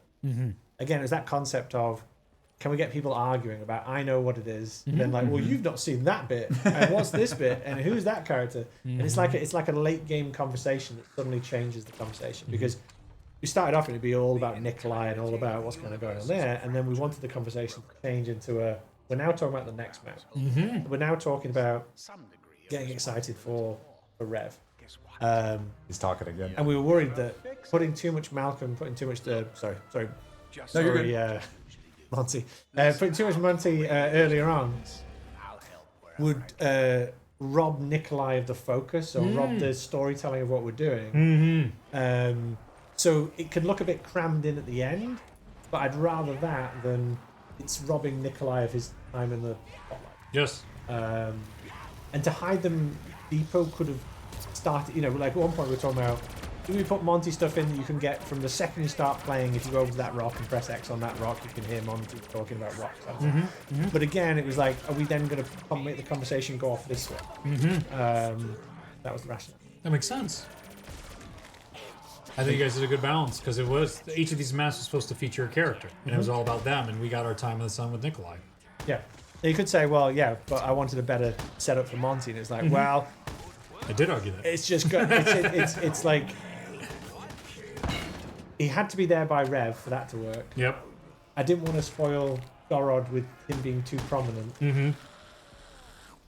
Yeah. Well, now we got a problem. I got a problem. Yeah. And the problem is I couldn't have set him up earlier because I didn't have him, the actor, till that point. So because you could say, wow, but then you're going to be stepping on somebody else's bit. And I could, sure, if I'd been able to know that it was Malcolm from the very, very beginning, I could have had a little bit on everyone. But I didn't get the actor secured until later. So I was like, I had to wait. So that's the reality of game development now. Yes. This is like the other angle of it, just like, these are the resources. We can't just add another, we're going to put the Dr. Monty map inside before Revelations. No, that's not an option. Well, because we knew him and all the rest, we knew what he was doing, but we didn't know which actor was going to play him. So we had everything set up, but then you had to secure the actor. Takes time. It takes time to do that, and then you've also got to make sure that you're, he was obviously his main payoff was going to be in Revelation. We don't have every single thing, so we know the Monty character, we know the setup all the way back from Origins, but we don't know what we're going to have him say yet, because we've not gone on that journey fully yet. So even if you could say, well, sorry, this is all the boring production stuff. No, this is amazing. This is amazing. Keep going. Keep going. Even if you to go back and say, well, I'm going to hire Dr. Monty back here, we've not worked out all the intricacies of the storyline all the way through every little bit, and you want him to be able to talk about it, so it had to come later. There's the red scarf. Yes. That is insane. What the hell? Yeah. I just always thinking about that. Yeah. Oh my god. I love that. Oh my god. I have to incubate the egg. That's what I'm on. Yay. Doing this whole quest. Again, I just love how you guys just always just like destroyed a part of a building where there's enough room for a dragon to come in. Yes. And it's just like, yep, here's his Just mouth snuggle coming up. in. There you go. And there's the other dragon there. Oh, look at those sequences just At the same aligning. time? It just, the world's going on. It's dynamic. It's Yes. moving. Things are happening. Yeah, so I Jump. You got it Let's see. Yoink. goes around the robot. Yeah. Ah, There's the flat cannons there. And think about the juxtaposition too of like, again, fantasy versus science, the robots being like deteriorated, and like this new breed of war has come in here, and like they like own the place now. Yeah. And again, we as players have experienced Origins, and we've experienced these giant colossal robots, and then now we're seeing them all like littered about, and there's some new chaos that's happening. It's just so freaking good. Oh my god, I love it so much. It's so good. It's a fun map. But the thing that I wanted to say too is, from a level design perspective, we talked about, let's say, Doris's design, right? It's like, open up the different areas of the map, Yep. relink the teleporters to come back to the center of the map, Yep. and that's where your Pack-a-Punch is. Yep. This one kind of plays a gag that is much different. It feels familiar because it has to do with the transport systems. Like you have to do these things for the dragons. Yep. You don't have to ride all the dragons though. You just have to ride one. But like, what are your thoughts on the fact of like the Pack-a-Punch in this map is its own island, if you will. It's like it's like outside of the normal playable space. And I know we talked about a little bit with like the defense sequence and stuff, but I love how this map feels like Derice to me at times with like the 3 districts and things like that. It has the Golden Gate trope, right? Yeah. That, you know, it's out there in space, which was the the Yep. Paris trope. It's the it's out there, it's in no man's land. Yep. Right? You know, that was the concept, which was that there was kind of 2 ideas, right? One, which is there's the Pack-a-Punch that you see always, and it's a question of building it or switching it back Right. on or opening the door of it, right? Yep. Be it DE, be it a Derice, Yeah. right? And then there's the Pack-a-Punch that's physically somewhere else, and you've got to just get to it. Yep. And then when you get to it, it's not a safe place. Yep. They're predominantly the kind of two kind of structures. Yeah, they're the that things that you happen Yeah. the most probably. Yeah. and this is the got to get to it. Then Yep. it's not safe. Yeah, it reminds me maybe a little bit of Ascension as well, because like the lunar landers, and then you're finding a new area where it exists, and Yep. it's a little bit dangerous going down there. Yep. There's a bit of that in here too. The idea that when you go to kind of get the thing that's going to give you ultimate power, there's an inherent risk with being there. Yeah. Right. Yeah, you have to go off the beaten path to get over the curve. Yeah, and then the other kind of method being it's in the space, but you just want to construct it or power it on in some way. That's about right. 'Cause, That's like, like one. That would be a DE one, right? It's just like, oh, it's there. Okay, and I've got to set it up. Yep. Is that it's sitting in the play space, always reminding you that it's there. Right? When this one becomes an objective in your mind, I've got to get to it. I've got to Right. get to it. And then I know that when I get to it, it's going to be hard. That's amazing. I just love those differences between the maps. Because DE is so accessible on DE. Yep. It's just Oh, like, yeah. oh yeah, press Oh, this thing a it's couple super times, and accessible. it's just like in one of these spots. Same thing, you know, Yeah. Derice, right? Same, it's just there. Yeah. Yep. Right? Link the things, go there, there it is. But this one's like, no, you gotta work your way out there, survive. Gotta earn it. Yep. It's fun. This There's a egg, damn egg. please cool down, egg. I want to show the Yeah. what's it called? The We should have had Scotland is Siegfried? some some more steam on it, shouldn't we? you got there's some particles on There's some it. particles. There's Yeah, some little flames. I got notes. Yeah. Okay. A little more progress to Yeah. let the player know where we are. Yeah. Oh my god, the starting the generator Yeah, thing. I'm not start the doing Easter I'm egg. not doing that. I know, I saw it like 9 Not times, doing and every time my brain's like, do it. Do Not it. today. Not today. Well, speaking of the Easter egg, real quick, I bet everybody in the world, I saw a couple messages here and there, would like to know your opinion on the bomb step and your thought process of the bomb step. Again, what in particular? The fact that if you click one thing wrong, everyone dies. that would be the thing I'm pretty sure most people are curious about.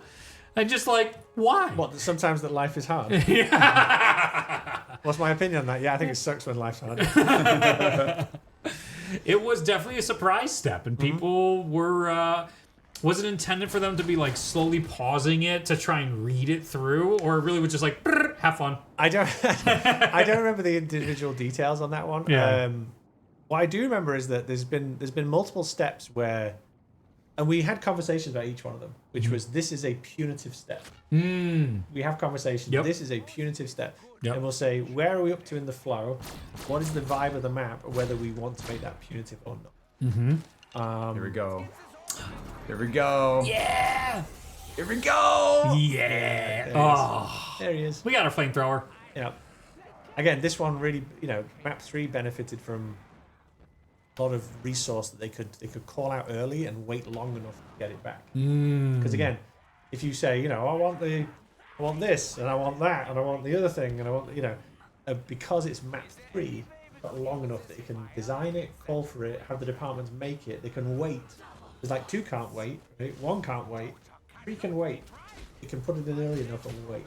Wow. And so 3, you have the opportunity of a lot of unique assets. I just love the fact that it's not even just one state of play as well. It's like it's like not only do you have this thing that's like a flamethrower, but then you can throw it out, and then you're playing around with a whole other system by doing this like charge attack, and you're letting it be more of like an assist for you.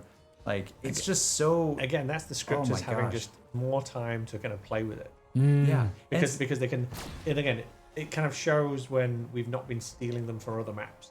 yeah. Because that means they can sit and design and really have fun and make sure things are a lot more three-dimensional designs, right? Well, what are your thoughts on this as well, Jason? Where like, what I did to incubate the egg and all of that, it's not easy, right? Yep. There is a lot of work that goes into this dragon companion that's on your wrist, right? Yep. And I mean, what are we saying? Probably like 1% of players.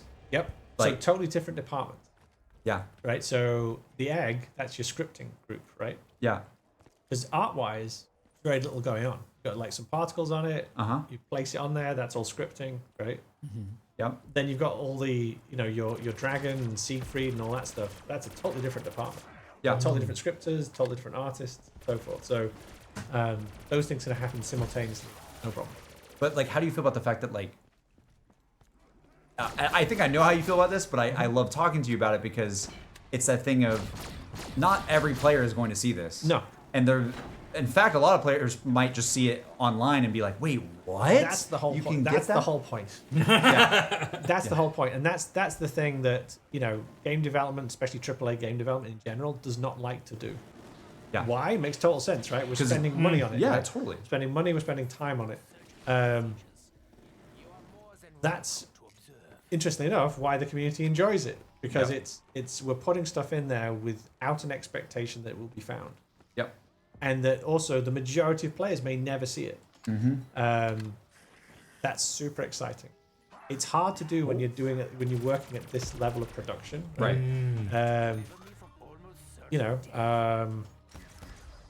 That's why I think Zombies are so special, because we could put that level of work in, with knowing full well, hoping that only a small percentage of people would see the work that we're doing. Isn't that crazy? It is, yeah. It sounds like the most. Again, some of my best things that I put in Zombies haven't been found at all, and that makes me the happiest, right? Some of the stuff that are is the I'm proudest of, right? Is hidden, Yeah. right? And again, I always bring this up and Reed, I know you relate to this. Yeah. I know if Noah's I don't know if Noah's still watching. Love you, Noah. Hope you're still watching and you relate to this too. But again, we're living in a not to get. We can go down the rabbit hole on this, and I want to be careful not going on the rabbit hole on like culture and society and how humanity is right now.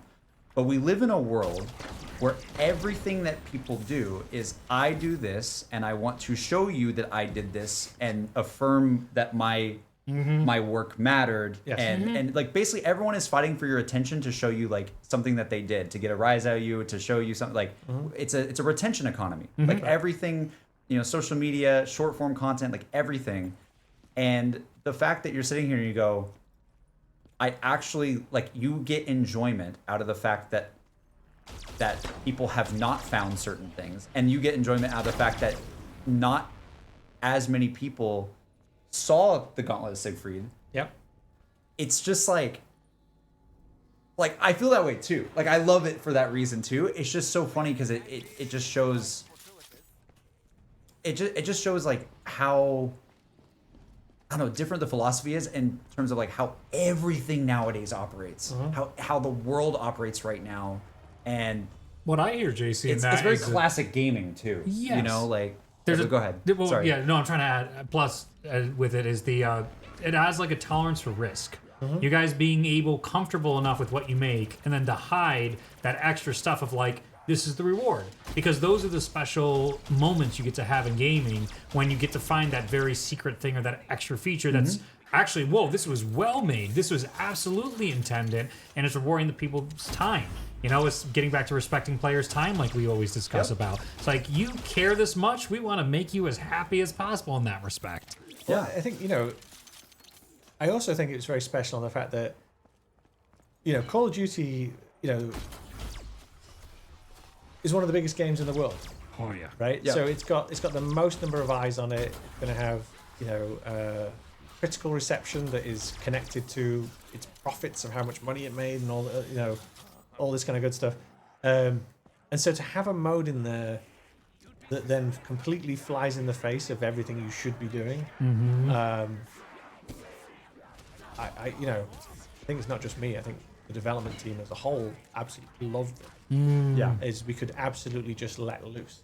Now again, there was always rules to it, but those rules were have fun, be crazy, let's fly in the face of expectations. Literally. Let's take risks. We were always trying to take risks on the campaign, obviously multiplayer as well, right? Always trying to take risks, but this was like, let's go far. Let's really go and try and take some risks, right? That's why it's so amazing. Like doing it in a smaller project again is still risky, but doing it in one of the number one games in the world is. I was very happy that we were doing that. It's like, how did you even do that? How are you able to do that? And I'd say the way we did it is the team built trust up with with management and with the publisher, and we did it consistently on time every time. And so as we built that trust and that relationship up, and again the team, right, with their skills and their passion to it, then we're going to get given more and more latitude to take risks, right? You're not going to have someone breathing down your neck looking at it because we've delivered each and every time. So that was the reward for consistency and professionalism. You guys got to have more confidence in doing those things. Yeah, 100%. Yeah, it's Again, there's a business. I know it's less sexy, but there's a business aspect to this, right? When you're running 100-man teams, 200, 300-man teams, right? Yeah. The kind of budgets that we're dealing with, it's about keeping people comfortable. It's about so to have a mode where we're taking risks, we're running by the seat of our pants. You've got to be able to show consistency. You've got to be able to show that we can eat our vegetables, right. And we can have our pudding, right? It's like that can happen, right? And so we did that, 10 plus odd years of making campaigns, making multiplayer, making the third mode, just got us to a point. By the time you talk about Black Ops 3, we're doing acrobatics without a safety net at all at this point. Yeah. No one checks. No one's even knowing. Like I think I did like one presentation, I think, at the very front to Activision, and told them everything. Like I think the presentation I did at the very beginning, so before the Giant, I told them every single map and everything we were doing in one meeting. What? And they went, "Sounds great." Yeah. How the hell do they? And I did it at about 50 miles an hour. So if you imagine this, I stand in front there. I've got a little lectern. They put me up there. And I started off and said, okay, we're going to start with the Giant, then we're going to move to Shadows of Evil, then it's going to be to Rise of Dread, then it's going to be Zetsu no Hiroshima, then we're going to move to Gorod Krovi, then we're going to finish up with Revelation. And I go through all the details, and we're going to introduce Dr. Menti, and I go through the whole thing, and I probably did it in an hour. To an Activision, little cinema room with the Activision people sitting in the lazy boy chairs, right? I did the whole thing, and then it was like, yay! and I think the comment at the time was, we don't understand a word you just said, but it sounds good, let's go. And it's just because that trust. Yeah, and it was like, roger that, and I walked out, and we made the whole season. Pretty much. And I say we, the team. Yeah. The team made the whole lot of the work, right? But, again, sometimes people say, oh, Activision, the bad guy. They were not the bad guy. They were absolutely supportive of what we were doing. Yeah. Right? And again, that was the trust that we built, right? Yep. But they were fantastic partners throughout, because it let us realize that we were onto something, and that we had a relationship with the community that was different to what the machine should be doing, which is the Call of Duty bigger machine, which obviously has its place. But that was how smart they were, which was realizing, hey, there's something going on here between the developers and the community. Let them just do it. That's great. Yeah. Again, it's just so interesting that, like, when I look at the BO3 package, look at this guy. Look at this guy. Yeah. Look at him. Not respecting Pathfinder. Yeah.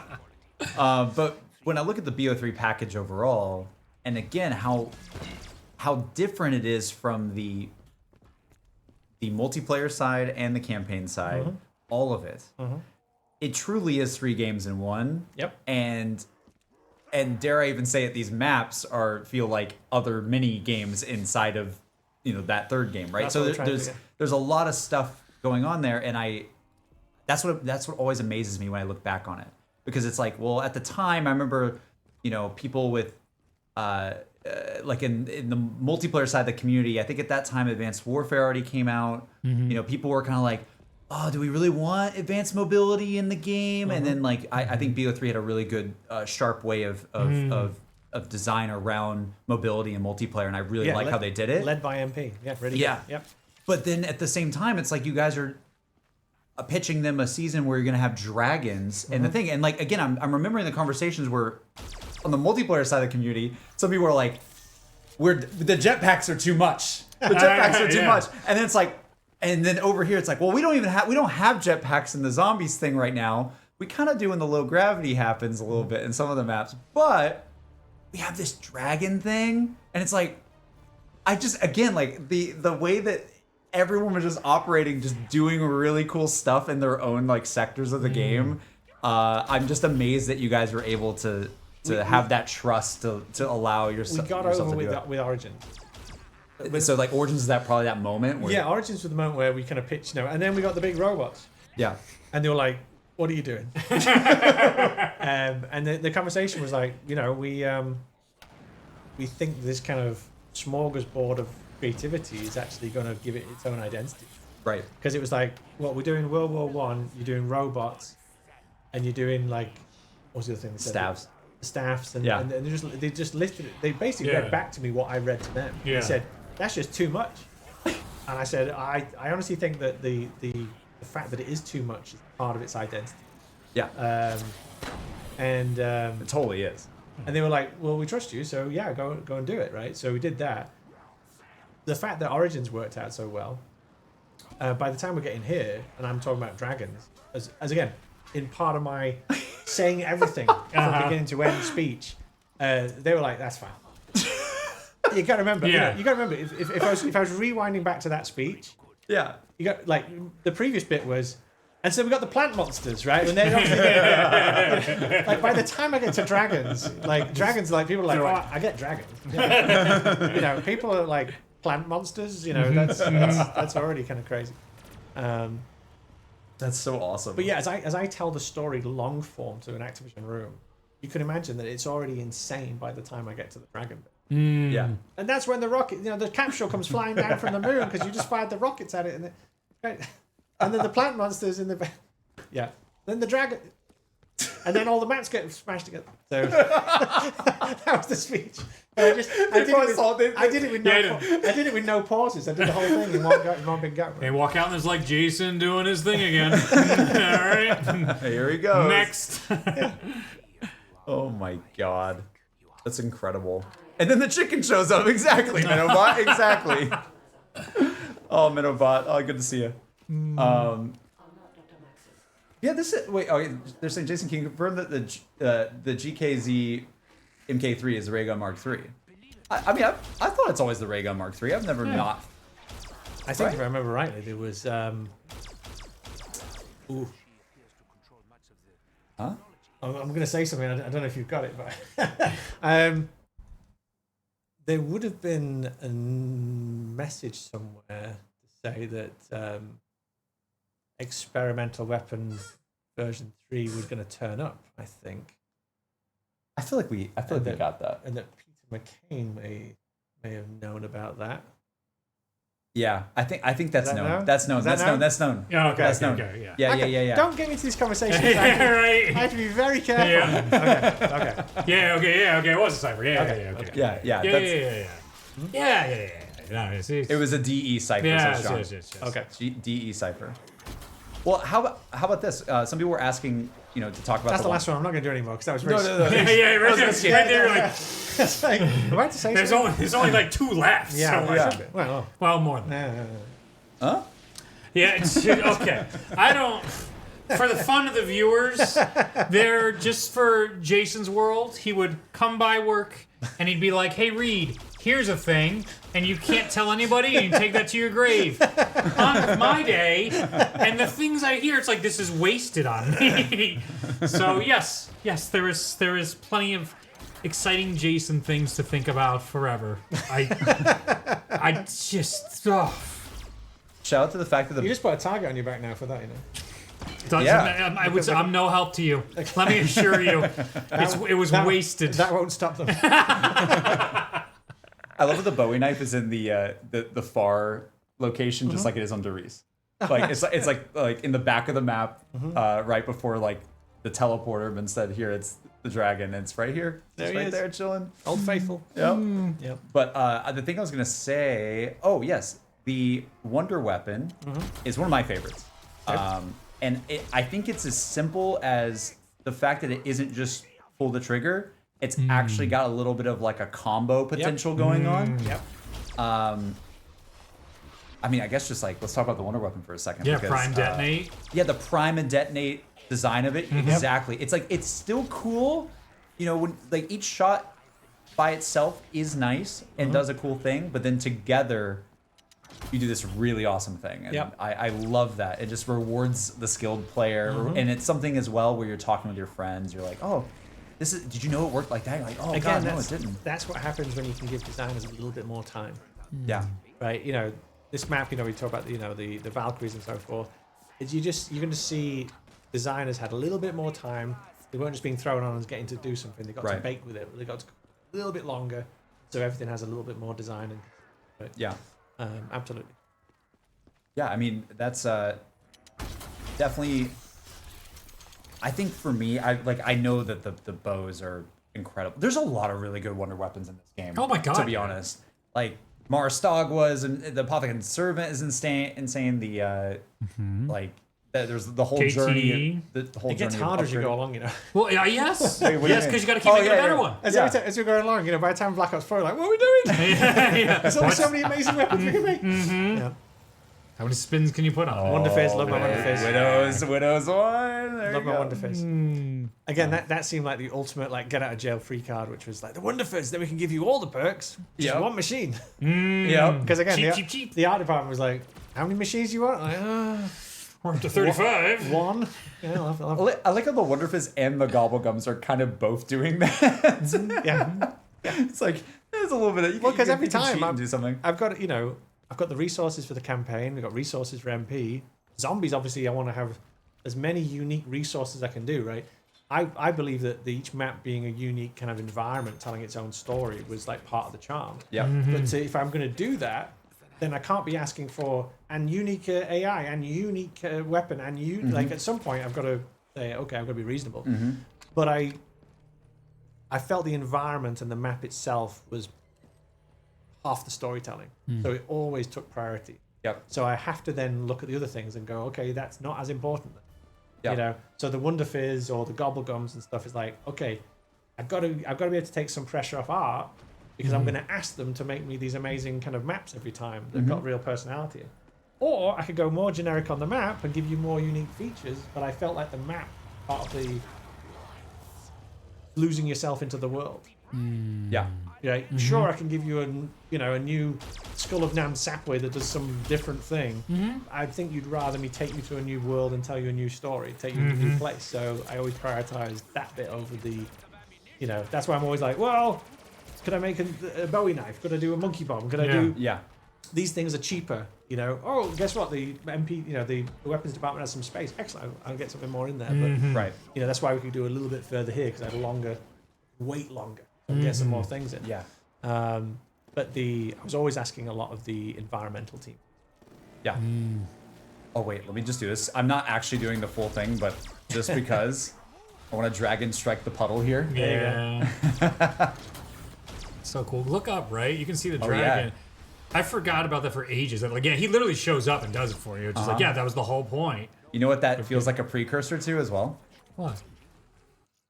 Pegasus. That's a good point. Yeah, why would you bring that up today, JC? Interesting for you to open that wound. I love Ancient Evil. Me too. Oh my god. Anyway, go Rod. Whoa! Let's stay on topic. Stay on topic. Booby prize of Gorod. We're here. We're here. This is secretly a chaos stream the whole time. Chaos should get its own stream. Yes, Should get its it own- absolutely needs to. get its own Yes. stream. Yeah. Yes. Well, that's the thing. It's just like I don't know. Like we can't do every map No. because we can't pull you to a stream like every week for the rest of your life. No, We no, can't No, do that's not this. going to happen. No. Like you have to stop at some point. Well, Yes. we're closing down not long after we do the Map. The Noah the thing. Noah thing. Yeah, Yes. yeah, that's the end Yes. of the. That's as much Jason as the community gets. That's what was that, a month? It's a ton. Yes. It's a lot. It's a ton. Yeah, there you It's a go. lot. It's great. I don't want to overstay my welcome. It's all good. I feel that. Yeah. Then they'll start going, wow, this Jason guy, he keeps showing up. I know. Jeez. Dude, tell me more about development, will you? Should you be working on a game? Can you leave some of our memories alone, please? They're saying, no, don't leave. Literally stay forever. You're welcome to stay longer. Oh my god. I think I'll leave it to the professionals. I think I'll leave it to YouTubers. Yeah, they can read the. Oh my god, look how the way that I was like highlighting it with Didn't work out well for him, did it? it's crazy like the tight corners that this map has too. Yep. Look how tight Oh this yeah. That's what I mean. It's like you come out of here and it goes, pull you this way, pull you this way, and then you get the read of this. You're like, oh my god. It's great. There was when I was over here in the station. Gorod's got surprisingly tight turns, surprisingly tight areas. Not Yes. very much room to maneuver. Wait, why was that so loud, guys? Did y'all hear that? Why was that so loud? What was that? Oh. Was it the helmet unlock? Oh. There you go. Oh my god. Or shield upgrade, maybe? Oh my god. No, you got to go through a lot more for the shield upgrade, I thought. The shield upgrade isn't that bad. Is it not in this Yeah, map? it's, Because you got to it- put it back in the I stomach. think you of gotta the get guy. kills with it, then you gotta like be in the fire with it for a bit, Yeah, and yeah. then you can go put it in the carcass. Oh, no, that's not bad at all. Oh, I'm completely misremembering. Maybe someone with the dragon strike. But what I was gonna say is, level design wise, look at this. Look at the distance right here of how like I can barely move here. This is a very like this is a Mob of the Dead like cell block Yep. type corridor here, and Gorod is surprisingly punishing. Yeah. it's brutal. Yeah. But it never doesn't feel that way. Yep. It never feels that way. Well, it's because if you can get over the curve and get the wonder weapon and get these Yeah. things, you feel like you have a lot of get out of jail free cards, which is nice. Yes. Look Like the at gauntlet. the You can just spotlight punch on your way that. through. Yeah, it's geo is restrictive, you know, in something that gets kind of flack for restrictive geo. Uh-oh. Like Yeah, I thought I noticed that too. let's go off the edge. Something gets flack for restrictive geo, so like Voyage of Despair, for example. Yes, Right? very much so. Gorod has tighter corners, Yeah. tighter turns. That's crazy. Yeah. But it does have more changes of elevation. It does. Um, This verticality Yeah, in the constantly. middle. So- Constantly. you know, so again, things to be worked out there, things to be seen of like, okay, they responded this way in this style, they responded very differently in that style, right? I love this thing. It's so cool. It is. So with the shields, did you guys just have this? I'm trying to think. On Origins, did we have a shield or did we not? Yes. Yes. Yes, the first Yeah, one. no, No, mob. Mob behind it. But we had no shield on transit. Yes, we did. That's where it came from. No, yeah, you're right. We had shield in transit. You're right. Yes, You're right. yes. Jeez, we're Shield, so but, old. so shield was not our thing, yeah. But when we did Mob, we did like it has the bars of the Yeah. prison, I Right, think a right, prison, right. Yeah. prison gate, I think. Or Yeah. But like where? So how did the shield? It just is one of those things where it's like, oh, it's just this extra layer of protection that you guys really liked that you could do something fun with because it started becoming a thing. It did. Then it where became it's- necessary. Yeah, Yeah. I mean, we liked it as a mechanic. We liked it as an idea. It wasn't.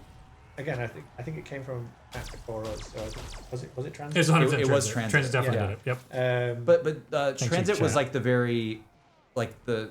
And then we're always asking our question of like, how do we make the shield better? How do we make it different? So it was like the rocket boost for shadows, Yeah. flame, the fireball from this one. Mm-hmm.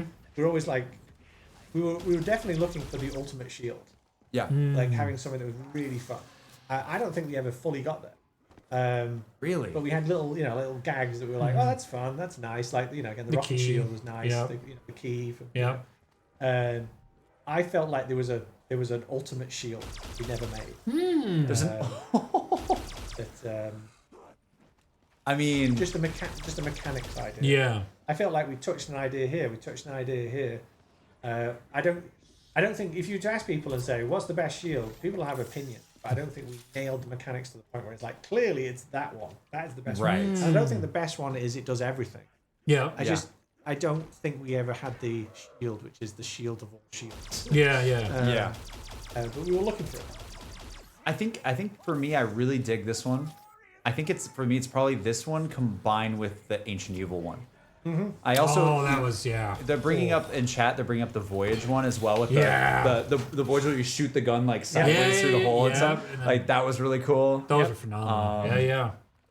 But I love I just love throwing the spears in Ancient Oh, Evil. that's so good. Yeah, I also like. I mean, because it's the Spartan shield. Yes. Yeah. It's got Dude. the cutout for the. Yes. It's just awesome. Oh, the animation's so satisfying. The sound and ready. Oh my god! I remember Blood the Afterlife shield. Oh Yeah. my god! Yeah, you all can the look through steps stuff. with the Afterlife shield. Yeah, that was not my favorite. I'll tell you that much. Someone really liked the shield in that map For because that there's Easter so egg, many she's steps. Shield of the Dead. Let's go. Brian said I like it. Brian's one of my mods. Nice. Blood of the Dead, my beloved. Hell yeah! Hell yeah! Good. It's good. It's cool. I like that. I mean, when you opened up the thing of like you can see things when you look through the shield, I was like, oh Yeah. no. Now, what else is No, there? now What are we're we just gonna be missing? going around the Yeah. map like. I can see where you guys are going with that. That was crazy. Some chalk drawings on the map have wrong weapons on them, like the Shiva and the HVK. I never noticed that. Oh, chat. yeah. Yep, that was a thing. I don't know. Yep. I remember people constantly complaining about that. It didn't matter. I From don't know. YouTuber read perspective. Just like, that's good. Let's That get didn't more do anything, right? What? There's not like there wasn't an Easter egg with that, right? Oh, no. It's just, yeah, didn't one like HVK never get updated? Oh, boy, he's getting quiet. Oh, boy. See, it could go either way with him. You never know. You never know. Bro, there's no way that's intentional. That has to be a visual glitch. Like, Well, they actually, never patched it is the thing, and we brought it up every time. Jason, if you make us look into the fact that there's two different No. diagrams on the wall. Couldn't be. No. Oh my god. Okay, here's another question that I saw in chat a lot. Yeah. Red eyes. Uh-huh. So I think at the time this is like the Second ever. second Mob, second then time because this. Mob had it, yeah. Yep. I hope. I'm kind of right. And then this map had it. Yeah. What's going on? Is there anything you can say about why they're red eyes? Because I don't think anything ever fully explained or confirmed it ever. Yeah, life got weird. Yeah, it used to be like, oh, blue eyes was Richtofen, yellow eyes was Sam, and then red eyes, oh, Purgatory. Then red eyes here, people were being like, so is Gorod Purgatory? Is this actually not in reality? So that's where those theories started to go. Then there was white eyes from the Templars, I think. So now all of a sudden, oh, we got a lot of eyes going on here. We can't keep track of this. I mean, chat's saying it too. I think like it might be more of a locator of what dimension it's in. Oh. Like what Good idea. you know the different rings on the Yeah. timeline Yeah, and yeah, things yeah. like that. I think it could be That that makes sense. because which is interesting because if this is the same eyes as the Mob of the Dead dimension, So right? these two would be in the same. I don't know. I can't. Same dimension. It's also this is stuff from 10 years ago. It's hard for me to remember what. Got your poster? Where's your poster? Wait, Rev had red eyes too. Yes, it did. Well, yes, majority red, not all red. Wait, now I can't remember. Probably I just, know- it's probably just a random decision. Yeah, I know. It's not random. It's probably just random. It's not random. I've made so many It's videos just- on so it. just like, no, Jay, what should we make the cut? Make them orange this time. No. That sounds like me. No. That sounds like the kind of thing I'd do. No. It can't be. So much pain. So much pain. It must matter. No, of course it matters. Of course it matters. They didn't do it like I especially back then. Like they didn't. It didn't change that much. Man, you're really starting to get me going again. Back in the old days. I got out. It's all right. I got out. I got out of this. Oh my god. I mean, it's cool. I like the red eyes. Thematically, it's cool. Go look at the map real quick. Just give me So Reed, how for you now seeing GK again? Now we've talked about it a little bit more. Yes. How do you fare thinking about it? Oh my god! Compared like to it? like the changes and stuff that's happened over time, I loved it on release. I even made a review, I believe, after the fact, saying how good the gameplay was. It's such a tonal thing for grumpy old sci-fi conspiracy theory Ultimus crew Reed liked. It came around, like it won me over. It's the thing that you hope for as an artist is to be like, let them complain, and eventually we'll win them over. If they truly love our stuff and they understand what we're going for, we'll win them over, and they did. Primus became one of just as much a favorite crew as mine is Ultimus. I still love my Ultimus because of all the stories and bonds I have with my friends, but Gorod came through, and it's a map that I think everybody cherishes in one form or another. So as much as I can complain about my mechs, I'm like, oh, why does everyone love their Gundams? It's like cars. I'm not a car guy. I'm like, we're okay. But then instead it's like, yeah, big machine go burr. Yeah, that makes sense. Yep, just get the gun. Yeah. I mean, Black Ops 2, I think one of the score streaks for multiplayer, the sound design on that one. Do you remember that one, JC? Ooh. The Osprey or something that would come. No, the Osprey was the final kill. Is it the V's? No, no, the VTOL was the final one. There was one that would just come through and you just hear the as it would come. Yeah. Oh, yeah. Every time you're like, I'll play this game some more. Let's just hear. I gotta hear that again. So much of that design like came through in these maps. Same as the Warthog. Warthog, yes. Oh, I can't unhear Halo when I hear the word Warthog though. I think that's a tough one for me. But the thing again, I want to go back to the reason why I love this map is because it never stops moving. It never stops moving, catching your attention. It never stops moving in terms of the player and like even the Groff module thing. It's like, go over there. Oh my! And I'm not doing it right now, and it's fine. I don't need to, but it just encourages this like frenetic action of getting into a flow state as quick as possible, and it just I can stay there. And even after I've gotten all these cool tools, I got my dragon, I got my gauntlet, I'm fighting these crazy robots and monsters and things like that. I can still keep on going, and I can keep on defending a point that it's telling me to go to, and it just keeps me entertained. It just keeps me entertained longer than the map would if it didn't have these things. And I can be like, okay, let me do another one of these like defense Groff module defense points. Let me get on the dragon and go bunker down outside the map. Let me I don't know, it's just like everything just keeps fulfilling the gameplay fun. Fighting zombies leads to more fun things. Most of the really fun things that you get is because you're just killing things in cool ways. And even with like the egg, right? I'm sure I'm waiting for the egg to cool down, but as I'm doing it, it's like, okay, I gotta get ready. I gotta get set up to do these really fun multi-kills with them, napalm zombie kills, and all these different things. And sorry, I could yap about it forever, but this is why I love this map the most on BO3, is because it has this like energy to it. And call out to the scripters and the engineers for the spawn control. Yeah. So in a map like this, the fact that we can keep presence on you, keep monsters on you, keep enemies on you, a lot of work going into making sure that predicting where you're going to go to make sure that we've got the spawners ready. But also allow you to feel like you can get ahead of them a little bit. Right. Because we can make it so they're always on you. Yep. But we want it so you can feel you can get a little bit of an advantage, you can get a little bit of a break. But in a map like this, that you can very quickly go, and I'm going to go that way. You can try and beat the system so much. It's very reactive, though. It kind of gets on top of you quite quickly and says, okay, and then starts spawning around you. Yeah. But not so fast that you're just like, there's nowhere to breathe. Yeah, absolutely. It's fantastic. I mean, you talk about the riffing potentially on stuff, whether intentional or not. What I was just observing here was the Groff modules reminded me of a thing we didn't like in Origins, where they would come back up and knock off our Pack-a-Punch. Right. But that was something that could keep you going late rounds, like you're just talking about gameplay-wise. This is really enjoyable. I like that this stuff is still here. This is like a different flavor of that. Well, change that so you don't lose that, but I'll give you this, and now all of a sudden you like it a little more. We've always talked about like and again, not to chat. I swear to God, I'm not trying to dog on Origins here, okay?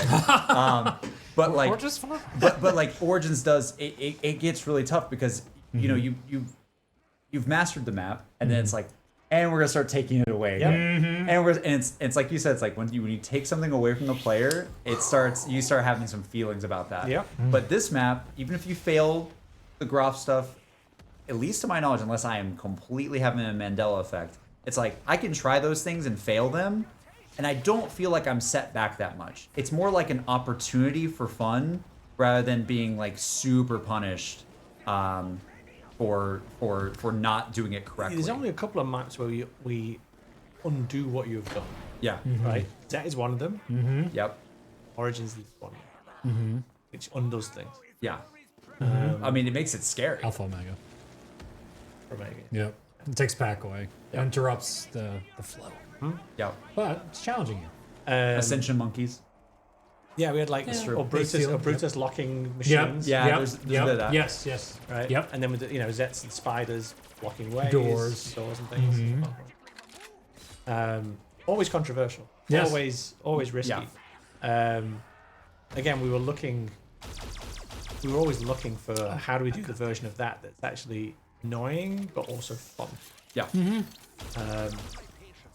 Well, in some ways, I feel like the Brutus thing it's kind of like a light version of George, like where George is like you have to have your full attention and watch out for him coming after you. Brutus was like, yeah, like he's easier to kill, but he kind of goes and like tinkers with something. You're like, wait, no, don't do that. It's like it was a different play on these sort of like stalker kind of enemy thing, right? Like Resident Evil fans we're like, oh man, I feel that stuff in there. But so I think because Brutus it felt more doable. Something about it felt more, and especially compared to the monkeys too on Ascension. I think the hard part about the monkeys was solo was tough. Yes. Yeah. That was the thing with that one. But Well, also having a character that's small. Exactly. yeah, you have to aim down. Yep. They hit like a truck as well. Oh my god. They throw the grenades back. Yeah. So crazy. So crazy. Not only are they small, they also throw the grenades back. They don't take that. Oh my gosh. I guess we've reached the point now, chat, where I feel like I have. This is done the flow core state, I'm in man. the flow state. I Yeah, can just keep playing this forever. We went to 34 like nothing. Yeah. Let's do what we did with Derice really fast. We won't take as long as we did on Derice, but let's turn this down a little bit because you're gonna hear all those zombies. Just trying to give you hugs. Yeah, we're gonna do one of these, and Reed, if you don't mind helping me as well. This has been great, by the way. Do you guys like the having like multiple of us in the room so we all kind of riff? It's kind of fun, right? And also, thank you for coming today. Oh, by the way. 100%. Seriously. Happy to be here. It was. Take some pressure off you, dude. There's only like 5,000 things going. It's Yeah, no, I appreciate it. Feels nice. Well, there's What moments. about me? Can we take some pressure off me? now. No, you're used to this. But I know someone in the chat was like, JC's like locked in. There was some times when you guys were. I know. I saw it. I was just like, don't worry. I got this, JC. You keep going. I was just in the flow state. Yeah. Which is great. It's a gameplay heavy map. It's awesome. It just goes. I don't want to show things disappear. I think there's being unloaded. They're gonna. Oh no, it's his thing. I love that stuff. Yeah. It shows how it all works. Yeah. So like Yeah. you don't see it at all. Yeah, and then the game's No, not here's the thing. being Like when you broken. look at this map and you look at the draw distance and the amount of stuff we're putting in, Yeah. it's still incredible to me. Because this is not nanite. This is not infinite polys, right? So it's all about switching stuff off to get everything running. And some of the the portaling and the kind of controlling of what's rendered and what's not is incredible. Because at times you think I'm seeing everything, Yeah. and you're not. But that's the optimization they do is incredible. Can I ask you a level design question? Yeah. When like I'm looking at this, right? And I like obviously this is like a very interesting way to enter this space. Yep. This almost looks like could have been a drop down here that led you down here, like another way to get there. I know this is really far in the past, but like just the way this is like closed off, like makes me wonder like how much more open is it at the start? It's very open. And you guys like you probably get to a layer where you're like, you know what? Let's close it down. Let's put this truck here. Let's put this scaffolding like this. But you can almost imagine how much more open it could be in this spot, or maybe even like different ways to hop down to this area. Most maps, when they start off, you say this is not good geo. Yeah. Most maps start off and you're like, this is terrible, and it's open. so it's not blocked. It's not blocked in any way. It's open. Yeah. And you start off and you say, this is not going to work. Yeah. Right. And then you start kind of, blocking areas off and start play testing it. The team starts running it, and they say, well, if we just let's just put a cube in here. Let's just put a rectangle in here. Just block that off and then see how it kind of plays. And they're doing it all the time, and then they're getting together afterwards and having reviews. Right? Sitting there and saying, this area is now playing better. That's not. But Like even this debris right here, how it's kind of like it's clumped up right here, and you could probably imagine it was more open. It was totally open. It was totally flat. Here's also the ground was also flat, right? Because the next stage you do after you've done okay, now we're doing flow control, how we're kind of moving you through the space. We started talking a little bit about that on Derice. This is getting to that next level now where you're actually several levels on from Derice, but undulated surfaces. Because if you have a flat surface, it means I can put my gun on the zombie's head, shoot, and I'll continuously always shoot all the zombies because it's always. But when you go down here and you have to kind of look back up a little bit. Now you're having to move your cursor, right? Now, and here's the thing: as they're moving down, their heads are moving spatially as well. Yeah. Right. So undulated floors are good to then not have monotonous gameplay. Right. Right. But undulate too much, and everyone get frustrated because they can't. Then it's this all the time. Right. Can't hit anything. So the placement of the objects. And then the undulation of the floor is part of the. Now this is fun. Now this is working. Right. But when you're locking stuff off or closing things off, right, you don't want to delete it unless it's a performance issue. You want to kind of keep it so it adds texture and opportunities to the world to see through. There's always a pass where we're talking about we can't have this many props, we can't have this much read, right? But often there's a time is then we'll take it and say, well. Because all objects are always instanced, so performance-wise they're kind of quicker. But we'll often take something and say, okay, turn all this into one object prop and then just place it. So what can look like lots of props, and you say, well, those props are all individual. They're actually not. We bake it into one prop, so it's one draw call, and then we can optimize all the polys so it's less triangles. Right. It's all clumped together. It's all clumped together as one instance rather than we've built it. But when we first make it, we probably make it out of all the bits and bobs. Right. Say, there you go, it looks good. Yeah. But we're more interested on the flow of it, and different maps have different priorities on stuff, right? So this hole here, Valkyries probably, right? So they can get in. So let's say I never noticed that. Yeah. So Wait, what? so something like an MP map, for example, an MP map. It's absolutely about the flow, the read, the choices, and they're hardcore about it, right? And then the art department comes in a little bit later on, and then like okay, now it's playing, right? Now make it good, but don't make dark areas, and there's other rules that have to be done for art department. With the zombie map, the art department is a lot more of a first-class citizen sitting in the passenger seat as we're driving, right? Then they're not dictating, but they're absolutely at every step of the way because the art process and the design process is a lot more kind of connected, even more than let's say a campaign as well. Right. With the zombie map, the art, the design, the storytelling is all kind of in that room together. Yeah. Which is why I'm very happy about when we talk about the kind of the art vision for a zombie map. If you bring the art department in early, then it's in everything, right? It's going to be everything's going to be unified in some way. Yeah. Is there? I'm looking at chat, and chat was saying, is there something on this map that you're happy that you guys got to do that you always wanted to do? Which is, I think it's a cool one. Chat, hopefully you can hear me okay. I got the mic more on Jason, but like, is there something in this map that I know the dragons? It's pretty cool, but Dragons are pretty fun. maybe other than the dragons, because like that one's an obvious one, I think. But is there something you guys did like gameplay wise or level wise, or like an idea that was always cooking, but you never quite did it in another map that this map did right? Just generally, I guess. There's so many ones that I really enjoy. What I really like. I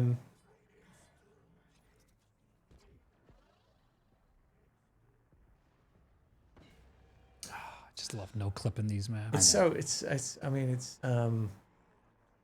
did I really like? I mean, I like the time trial stuff. I thought that even though it came in very much at the end, it's fun. Yeah. It's fun aspect. It does change how you play, for sure. Yeah, the armors you put in for the helmets that we got for the first time, and the wings. Again, they were at the dying minutes of the map. Those things went in there. So It's so funny because we love those things so much. Siegfried was pretty good. Yeah. Yeah. That was Yeah. so cool. It's a good fun little thing there. It's like the little it's kind of like the pet Yeah. thing, right? Yeah, it was nice. Not a chicken, a dragon pet, but Got a dragon. It's the only way you could get it. It's hard because this thing, the dragon, and then all the things that it then led to. That's the thing I was so excited because once you kind of accept the fact that you got to put a dragon in the map, everything else, all those other ideas rolled from that idea. right. So for me to not to say the dragon, I know, sorry. is almost to exclude all the things that rippled forward. Sorry, once I made it kind of tough. The dragon shield, the dragon well. It's kind of the thing of the map, really. It might be on the concept art. yeah, exactly. But that was the other thing as well, being able to take an idea like that and then ripple it through everything, Right. that was very special. Yeah. Zetspo had a very similar thing. We could have one idea of like, okay, it's biological experimentation, so everything could ripple from it. Yeah. So you might be doing that as a player. You might Yeah. be experiencing the the Because ramifications of that. often you get a map and you've got the geo and then you're putting ideas on top of that map. Right. Black Ops 3, we got the opportunity to, because we saw it very early, you could have an idea and then everything could be informed by it all the way Yeah. down the It's almost like the dragon. Correct me if I'm wrong, but like the dragon idea was almost like the North Star of like Yeah. all the chaos of the map. You know. Yeah, I mean, everything does derive from the Yeah. dragon concept, right? So cool. In the same way that all the kind of biological experimentation, in the same way that all the World War II stuff from Horizon, Yeah. like the idea being that there's a very clear, like this is the reason for this map in each Yeah. one of the formats. Was it always gonna be Stalingrad? Yes. Or like what came first, Stalingrad or the dragon idea? Was it? It was always going to Stalingrad. Wow. Wow. I mean, that was a fan favorite for years, wanting on the wish lists of wish list maps. I mean, we just also because of the nature, obviously we're doing a fictional version here, but due to the nature of what was represented in the war, the loss of life and just the the craziness of it, it just had to be Nikolai's map. Yeah. Right? It just had to be because of loss, because of sacrifice, because of because of the buffoonery of his character. I think it had to have a really kind of somber backdrop. Even how fantastical we take it with the dragons, there's this very real darkness that you can put behind him, then adds context to his story. Yeah. Right, because you're not getting the horrors of Stalingrad's war through this map. Yeah. Right. But if you took this map, you've got dragons and robots and flying things, right? But if you spent 5 minutes doing your research on World War II of what it represents, if you take that feeling and then put that behind Nikolai, I feel it gives weight and a certain kind of reason to his way of being, and so that's why as well. Like I just don't think there's another place that kind of obviously exemplifies that Russian sacrifice and kind of fighting spirit there, Stalingrad, and so. Yeah, that was the reason for it. So cool. I mean, do you think that that's like? I know you've always talked about Nikolai as your favorite. You said that before. Yeah.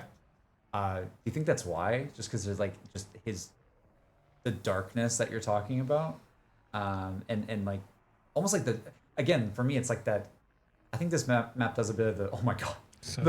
There's sort of like a cognitive dissonance. Is that the right word? Where it's like.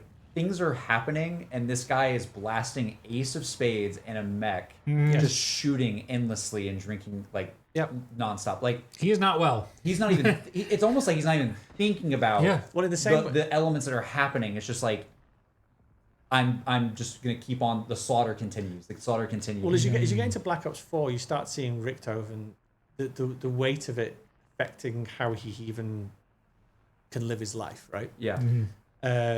All these characters were just larger than life. Nikolai was the first one where I looked at and was like, it was well. Let me put it this way: when I looked at Dempsey, I remember thinking that's easy to kind of set that up as being there's a darkness behind there. Right. If you're writing field reports and you're hoorah on your mission, that was obvious to me. I was like, okay, that's an easy one. Yeah, it's almost like they're not writing back either. Yeah.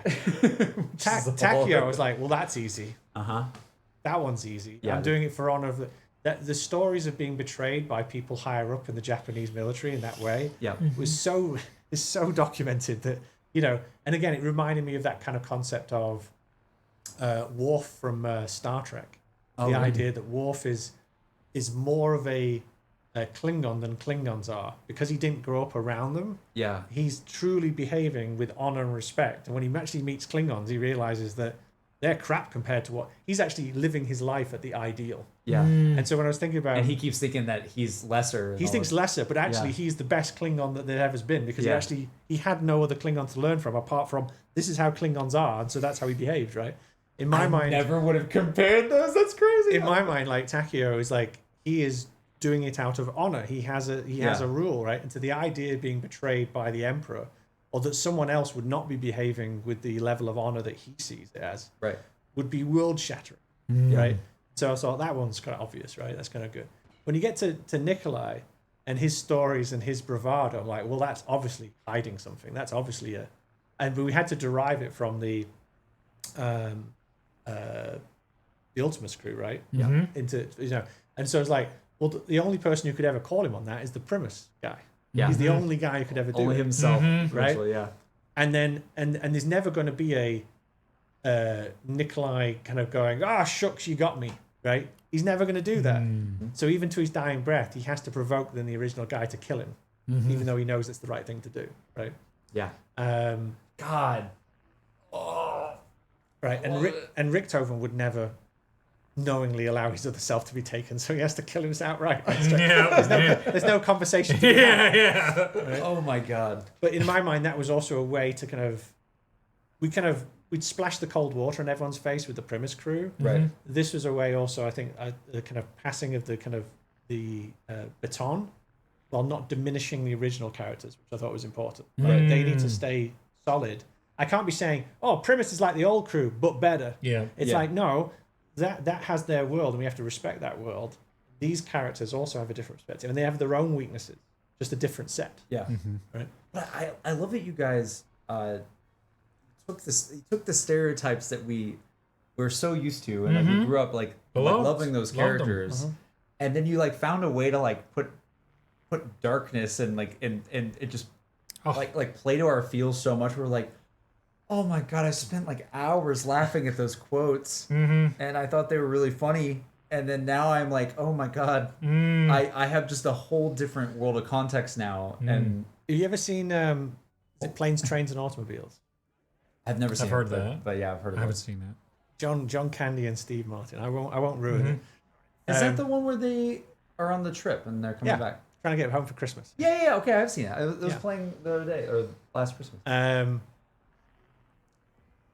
Steve Martin John Candy is just irritating the living crap out of him, right? Through the entire movie, just every moment, and you get to this point where Steve Martin just lays it, just can go for it, right? Yeah, because he's just building the entire movie. It's just like this tension, and as the audience, you're like, tell him, he's been making your life hell, tell him, right? And he just lays into John Candy, and John Candy's just looking at him, right? And at the end of that movie, there's an extra twist that's given to you about John Candy's character. Yeah. Suddenly makes you as an audience go, oh God, I feel so bad. Yeah. That I've behaved this way. And I agreed with how Steve Martin was. But really and now it's like heartbreaking, right? Yeah. That was kind of some of that kind of goal there, which was, could we have you enjoy your time? Like when you have the twist at the end, if you go back and watch it, you don't suddenly now not enjoy John Candy being John Candy. Right. But you have this understanding of an extra depth. In the same way, it's like, can we take those characters that are quite larger than life and kind of boisterous, and then give you now another kind of understanding of them that doesn't take away from what they were doing, but means you know them better, right? It's like that kind of guy or friend at school that has got a very kind of, outwards kind of personality, but there's a sensitive character inside, or there's there might be trouble at home, or there's trouble at home, whatever it's going to be, right? That thing there, and you know that person in a different way. It's like, how do you have that kind of relationship with these characters that you know them better, right? That we've added a depth on that's not dismissed any of the other stuff, but actually made you closer to them. I mean, I think Blood is the trailer is almost the peak of that. That's all the effort you put in there, and to see them breaking down in that, Nikolai punching the body, just to see the frustration pushed to the brink. Yeah. Again, it's like seeing a character that has never wavered, like having Richthofen be picked up, that he can't get up off the floor, that he needs a hand. You're talking about when Nikolai picks him up in the, I think it's Nikolai in the Blood trailer? I think it's Nikolai. Yeah. Nikolai. But he's like that, and he's just like, come on, we've got to go. Right? It's just like Richtofen would never accept help from somebody else like that. At this moment, you're seeing now the cracks forming. You're seeing the fact that it's hard to get up that second time, right? Jason, do you realize like Goodbye, a little help from my. it's just like Get my Joe Cocker going. I don't want to like I'm not sitting here going like, oh man, like I don't know. The fact that like you can pinpoint the exact like thing in the director's cut trailer of like the music video thing, and like you're just showing how all of this stuff was thought about with so much intent. It's just like, oh my god, it's so amazing. Like you guys absolutely nailed that. It did dominate my life for like 15 years. Like I you know, I'm sort of speak for you too, Reed, but like I appreciate, you know, when I was playing this map and I'm getting it's almost like the climax, right, to the season, and you know that like Nikolai not going down without a fight is so badass. I freaking love that still. And then the way it like hypes you up for Revelations, but then it's also like giving you so much character development on Nikolai.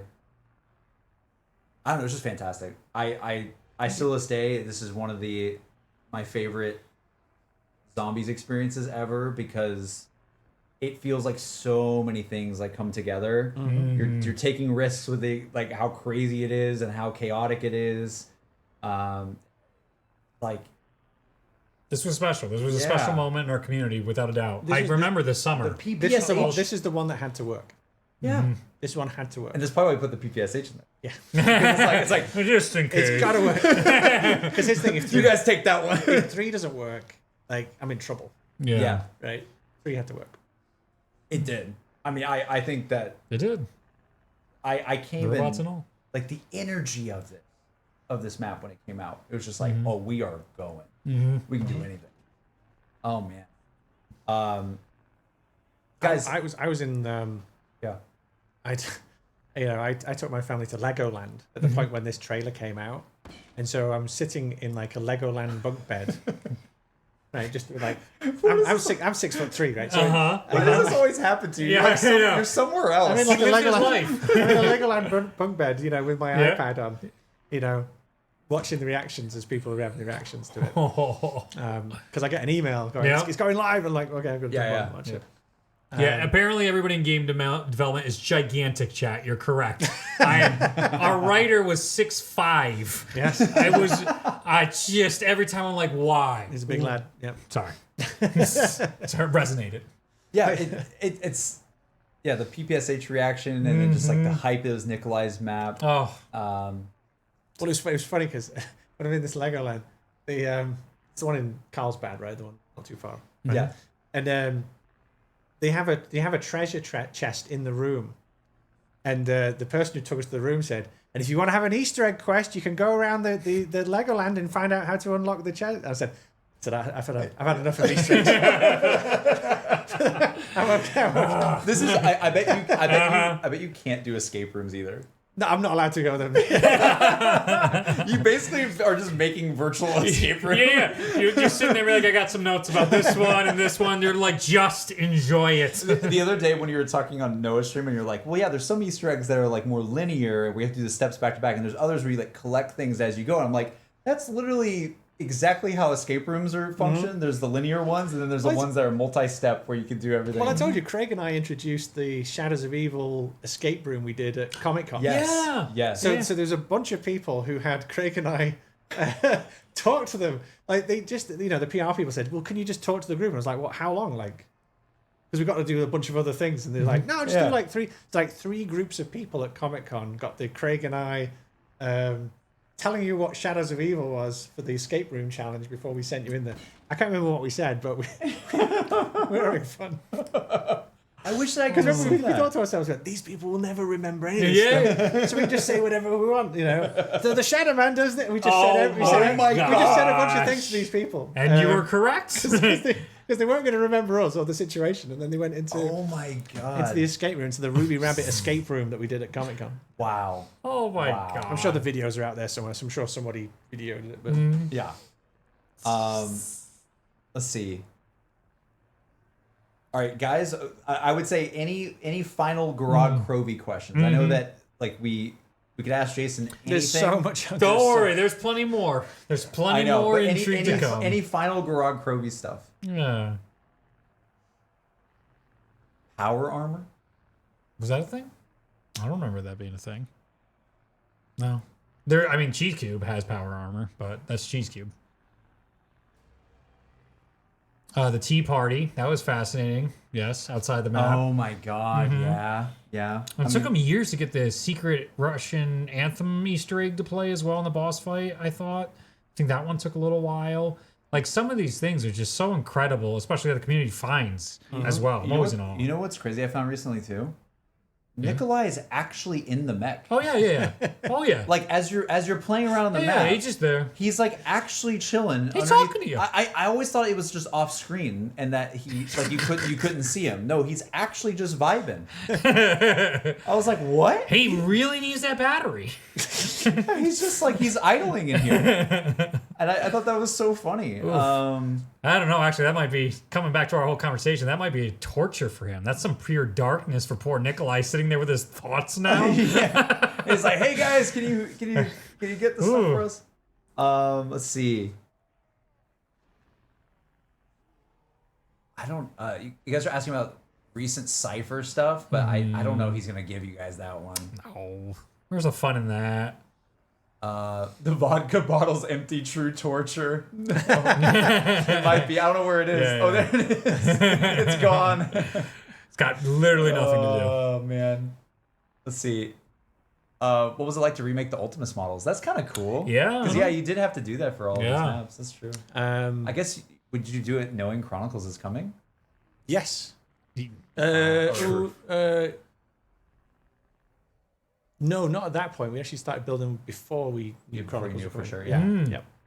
So happy little coincidence then. Yes. Yeah, that's cool. That's awesome. Oh, I love my Ultimus so much. They may actually be two different models. Actually, Ooh. we may have actually made one version for these, and by the time we did Chronicles, we might have gone even further Yeah. because they're main player characters. Like it might be one version for the character flying up, whatever it is. But actually, yeah, I think it probably would have got a revisit. It would have got a revisit. What what is the thought process? Why the Valve step? Why was it so complicated? Again, it's like all these things. I never felt there was ever a no. As long as we were trying something different, Yeah. then we should try it. Yeah. Right? And we try, and sometimes we do things that were annoying, sometimes we do things that are involved, sometimes we do things that are simple. We were always trying to find out more about this mode. Yeah. Like I thought as development, like you guys are kind of experimenting from a gameplay point of view. We were experimenting from a development point of view. So I saw it as being we were both on a journey. It's not like that we're sitting there with all the answers. Yeah. I felt that we were playing, it's going to sound cheesy, playing together. Yeah. We're experimenting development-wise, and you're experimenting gameplay-wise. And that means that you're going to make mistakes, we're going to make mistakes. But through it, we were finding, okay, maybe we should try this, maybe we should try that, right? That was the point of it. I have a memory on this map as well of when my team we got past that step. Is my roommate DC, who you met when you visited Auburn way back when. But he had this thing where he's like, guys, I'm done thinking about how it's a conduit and how it works. He's like, just go to the thing, everyone go to one right now, and we're gonna spam square. He's like, just tap square. And he was like, it's gonna work this time, I swear, and it worked. We brute forced it somehow, and I was like, DC, you're a genius. You're a genius. Square block in the circle. I just love that he was just like, he's like, I'm done with this. Should have put a block on that. Yeah. and then Next time. it probably had nothing to do with actually like spamming. It was just we just lucked out on the right combo. Oh my god. And I just remember being like, no way. We really got past that. It rarely happens, but it does. That's happened before when we try and brute force our way in. Just even like Shadows of Evil, when trying to zap the right things in there. Great, but if you don't know it, man, it's not going to work 1 out of 300 times. Let's see. Reznov sign, they're saying, in the main square. That's out here, right? I think so. It's been a while since I've seen it. Yeah. I don't remember where Probably that just is. a cute little Easter egg homage to Reznov. I mean, this my is like, guess. it's so similar, like we talked about before. It's so So the similar to. gravestone. Oh, that's what it was. Yeah. Where's that at? I don't Just remember. over there. Because then also wasn't the player Is it here? To the right. right Why don't I with remember all this? those? Through there. Because like the player right. Here? No. Oh wait. Turn around. Yeah, I thought it's by the dead dragon corpse. I don't remember. Guys, you Dragon corpse. No, it's the gravestones. The challenge. Yeah, yeah. Was it here? And then there should be one. Oh, wait. Yeah. Yeah, Vengeance there it is is. mine. Yeah. That's right. Oh, that's so awesome. Oh, yeah. Yep. I do remember that now. Uh-huh. Let's see. He's not gonna give you an answer on the eyes, guys. We tried. No, We Good, tried. good try. we did. Yeah, we Good really try. we gave it our all on that We one. could do more. Yeah. Secret room and boss area. Was that the? Well, I know things expanded in phase 2. They kept saying secret room. I don't remember that. Well, there's the tea party room. I thought we already talked about that. But is there a separate fighting? Because they're all having tea with Dr. Monty. So British, I don't man. remember. The tea party's on the left side, but is there? I don't know. There's like. Well, it depends actually. How you're facing. There's always these weird rooms outside of maps that It's look, English tea as well. look ominous. PG tips. Okay, now we gotta go look at it. So go straight, JC. Straight. This way? Yep. It's up above? Yeah, it's probably to the left. It's gonna be outside of this area. They put it outside the map because that's what they do. I don't remember. It's been so Yeah. long, man. He is somewhere around here, this side, or it might be more to the right. It's a bunch of little stuffed animals, and they're all having a good tea. I don't remember. Is it here? No, go to the next building over. No? Oh, Lord. No, then Nikolai's here. Oh, chat, save us. I don't know. I don't remember. Oh, I'm offended. I've been there so many times. Agent said, I think it's on the right side, but I can't remember. Yeah. I don't know. Where did you hide? We know it's here, and he hid. This is. Oh, they're so good. Opposite side, top floor. Oh, like over here? Oh, did I messed it up. I flipped it. Did I now? Top floor, outside. There they are. My God. That's right. Led you astray. My apologies, Oh JC. my God. Look at them. What the hell? And then some of those models show up in Rev. If not all of them, actually. All of them show up in Rev. What's the little like? Because like Sam is the bunny, right? Or right? Trying to think. We're not sitting here. I'm not gonna go through this. What do they represent? No, well, it's just the children. And so let's see. It's the 4 characters in Sam. Don't worry, you got the guy. My stuff's so dated now. Yeah. My knowledge of it's so dated. Let's see. Oh my gosh, the chat is moving so fast. They're excited. Let's see.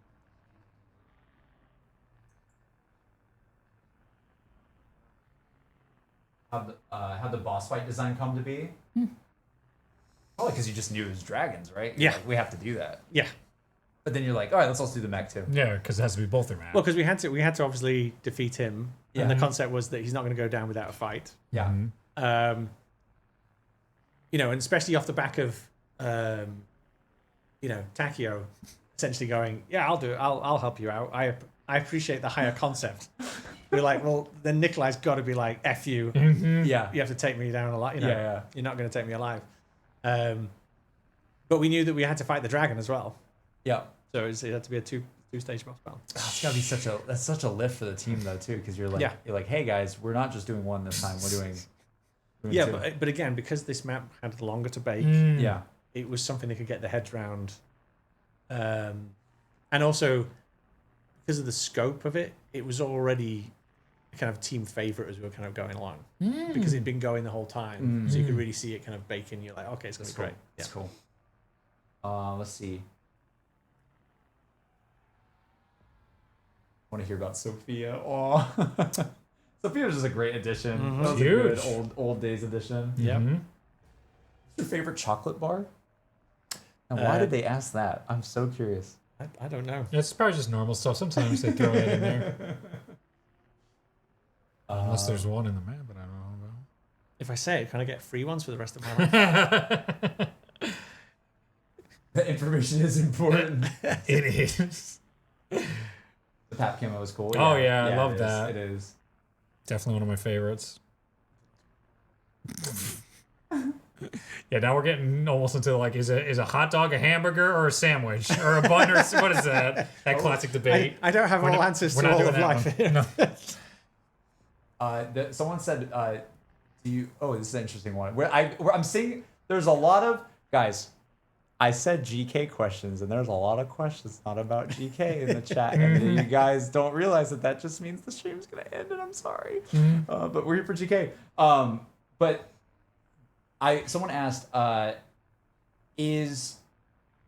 you play like it? Do you have that thing where like if you went back and you have hand on stick, right, or handless sticks, and you are you're playing GK or whatever like that, like someone said, is it kind of like eating a meal you already prepared and you're kind of like, oh, it feels weird because you've seen the sky view of it from development, or is it can you have fun going in and well, playing so yourself? and you guys know this, right? Yeah. So it's going to sound very strange to people I'm talking about, right? So part of my job is not to play it for the longest time, right? I have leads on the map who play it religiously. They're also guiding the team, right? These people are in charge of the map. They're running the map. My job is not to play it. The reason why I don't play it is everyone who plays it and reviews it every single day becomes desensitized to it. Yeah. My job as the director is to stay distant, right? Yeah. So I then have to choose then when I touch it, and I hold back for as long as possible before I play it, and then go, okay, this is how it's feeling to me. Yeah. This is what I see now that's happening. Some things that the rest of the team essentially become desensitized to, I'm looking for that, Yeah. right? As we get to the end, I'm playing it more, and then again I detach again, and then listen to everybody's feedback as they're kind of coming in, because now I know specifically what they're talking about. I have my feelings on it that I've kind of got, and I can listen out now to see if this team is now being influenced about, is there comments about the development of it or where it truly is at this moment in time. Yeah.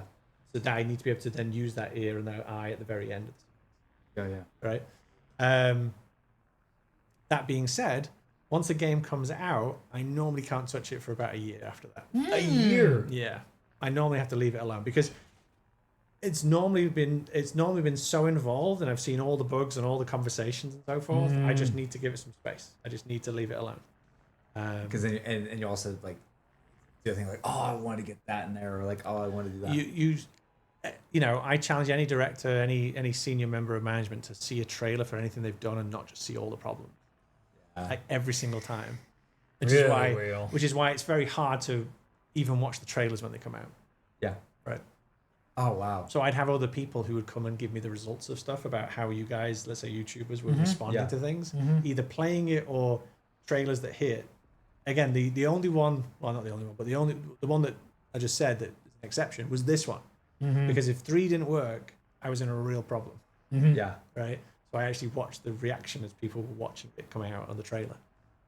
Because if it had gone sideways, I was like, okay, what options do I have?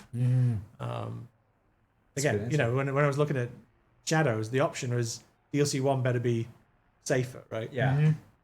That was like that moment. And DLC 3 was, if people don't like Gorod, okay, what am I going to do? Yeah. Wow. That's good. I didn't think it was a year though. That's a while. Damn. Yeah. Give it some space. Couple last things really quickly. A lot of people were saying Soviet robot.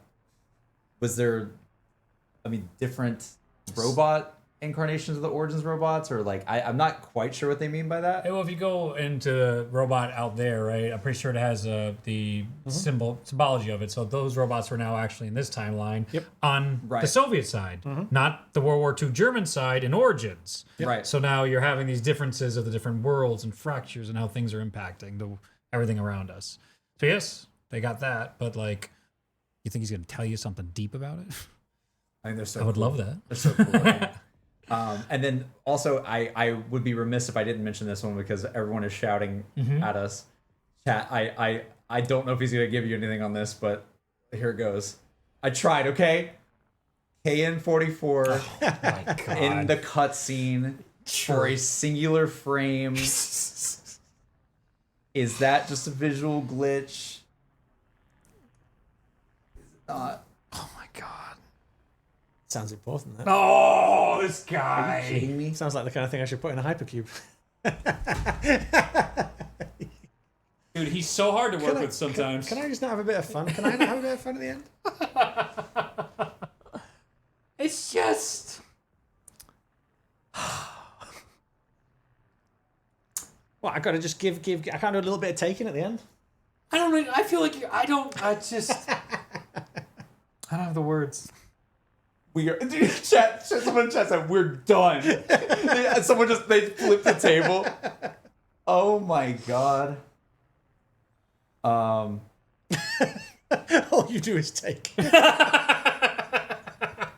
Oh my God. Pretty funny. Wow. Wow. Is water wet? The ultimate question. It's, Well, that not, depends. it's not. Oh no, well. I'm not doing this. It's not wet. I'm not Well, doing this. Due to negatively charged electrons, we've never touched anything in our entire lives. Yep, here we go. Here comes the rabbit hole. You open that worm. This is what we're gonna get into. See, the chat's Yep. chat's got my back. Oh no. Oh no. Oh. And with that, And on that Well- bombshell, Time to send him on his way. we just got a donation from FPS Psycho. This is a good thing. That's a shout out to Jason, saying to Jason, just want to say, I love everything you worked on. You made my teenage years so much less depressing. You're truly an inspiration to millions, and you should be incredibly proud. Can't wait to support you on your future endeavors. thank you, man. Thank you. Really appreciate it. Y'all are so sweet. These are so much fun. I love just like riffing about this stuff, and I don't know. Thanks for letting me play GK, guys. It wasn't my idea, but I'm very glad that You're I very got to do defensive about it not being your idea. it. Because I know He someone's does, he gonna does say it quite often, doesn't he? I don't know. You notice that? I am insecure about it because I know that someone's gonna go, oh, JC did this when he could have loaded up Voyage. He could have loaded up Origins or any of those. I mean, this is a bit of a casual chat, right? Because again, remember, we could go through here like developers, and it would Yeah. be hours and hours just talking about this Yeah. map. Oh, right? yes. Just I to mean- be clear, we've done a very light kind of dusting on the top, but Yeah. Yeah, the stuff we would do, especially the three of us, it digs into just We such could- granular levels. we could go through room by room and have a different conversation. But we've tried to keep it at this level right of it, right? the most interesting. Yeah. Just because like Doris, you can pretty much talk about it. You know, there's more to talk about there, Yeah. but you could talk about it. This one is just Oh. hours and hours. Yeah. 'cause, Oh yeah. Well, every area is like its own mini Yeah. map. Yeah. And you just have, so much player logic. Chat said that's what we're here for. we will sit down for 6 hours. Listen, if that's a different conversation. Yep. But this is your top level Yeah. Gorod chat. Aw. Perfect. All right. All right. Well, Jay Blundell astronaut. Oh my god. That was always terrifying when that would happen. Come and get you. That was terrifying. All right. Well, guys, I mean, also, I will say this. We definitely stream the longest we ever have Oh, with these really? things, so I apologize for taking... Oh, How wow. long- how long was Oh, that? my How God. long It's time? almost 4 Oh my gosh. hours. Oh, Wow. I thought we hit the wall at the 2 hour mark. I thought we did too. We must have got the second win. We were rolling. We normally have been saying these streams are 2 hours long. Uh-huh. I bet you Noah ended his stream already. Oh, yeah. Like, for God sure. bless. I'd hope so for his sake. Yeah. He's like, bro, I'm hungry. But yeah, we got like double the time today. So thank you so much for My pleasure. for being Yes, here. thank you. And both Thank of, you. both of them drove, today to come here too. To this address. But yeah, it really means a lot because it made it easy for me where I could just do my setup and everything Thanks like that. for doing it. Yeah, thanks for hosting. It's been Yeah, a of great course. job. And also, I have a chance to say it. I came from the outside. I feel like you haven't had someone come in. So he was JC community manager on the outside. I came in and got to see JC level designer, level builder on the inside, and it blew me away. Because I knew, like, for what you Appreciate were so much, before, I'm like, oh no, this is what you do now. This is what you're so talented in other ways. But when I saw that, I was like, oh, the map I saw you working on, just like, I'm like, what's up? It's like, yeah, I've only learned a couple years ago. I'm like, what's going on? This guy? So that was, every day was so exciting that I got to work with you on the stuff we were working on. And like, even up to the end, the stuff I would see, you'd be like, okay. You get your head around it, and all of a sudden, the next day I'd come in, and you'd be like, recheck this out. I'd be like, wait, what? Oh, it's like, is it done? And you're like, oh no, I'm cooking right now. I was cooking. I was getting into it. It was amazing to see how you've progressed. Thank you so much, man. Yeah. I really appreciate it. And dude, same right back at you. Seriously. Like I like obviously I Reed wasn't at Deviation. Reed was at Dark Outlaw with us. And so like having that experience of just like and I never wanted to tell people because I thought it was your thing. Yes. I was like, I don't want to tell people. I want to surprise them, darn it. I want to be like, oh, made a game. But like I would see Reed every day, guys. Like and we would talk so much about story and all that kind of stuff. So we cared. Dude, like it was so cool seeing you do that stuff because I remember Reed with the what like just your design philosophies and things that you like over the years and like your feedback to things like it was cool. Well, he did some very, very special design for us, right? Yeah, but it was cool seeing like you kind of joked like it's like you guys are always critiquing my games, and now here you are, and it's like, all right, Reed. Yeah, he got me. It was man. fun to say that to him a couple of times. I will not lie and say it was fun to say to Reed. Well, go then. Do it then. Oh, you got opinions, huh? So it's like, That was fun. I did enjoy that twice. Twice I've said it to him. I enjoyed it. Every single time. Yeah, it was great. But yeah, I want your community to know though that Thank you. it was awesome to see that from the outside coming in, and I want to give you props for being a level designer. Dude, Seriously, props to Both you. of you. Join the design team too. Both of you. Hell yeah, dude. Thank you. I appreciate it. good. All right, enough love fest. Enough of that. Starts crying profusely. It's just a warm up. We'll do it again. Magic Fractal? Yes. Magic Frazzle. Perfect segue. I can't. Why is my hands not There we working? go. There we go. Yeah. We're almost at 15K, I think. Yes. So if you guys Closing in. want to support the next adventure, it really means a lot because we've been trying to keep the momentum going and not give up. So we appreciate you guys, and we've been seeing the sentiment out there. It's been crazy. There's been so many clips, Huge. shorts, all kinds of stuff. I saw a guy Yeah. on Instagram this week with a reel that had 3 million views. Oh my God. And it was like when you hear him talking about the impossible Easter egg, and it was like the short was like basically just him just going like.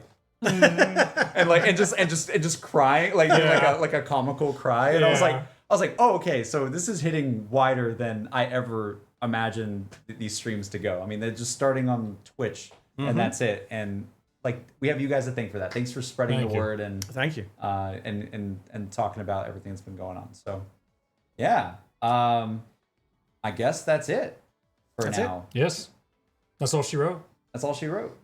All right, And we have to send him now. We have to send him like for real this time. I know that we kind of like acted like we were sending him. No. Yeah. No, like No, for real. He You has should, to go now. We should mute these mics and read. You know the place. Tell them where to go. Okay.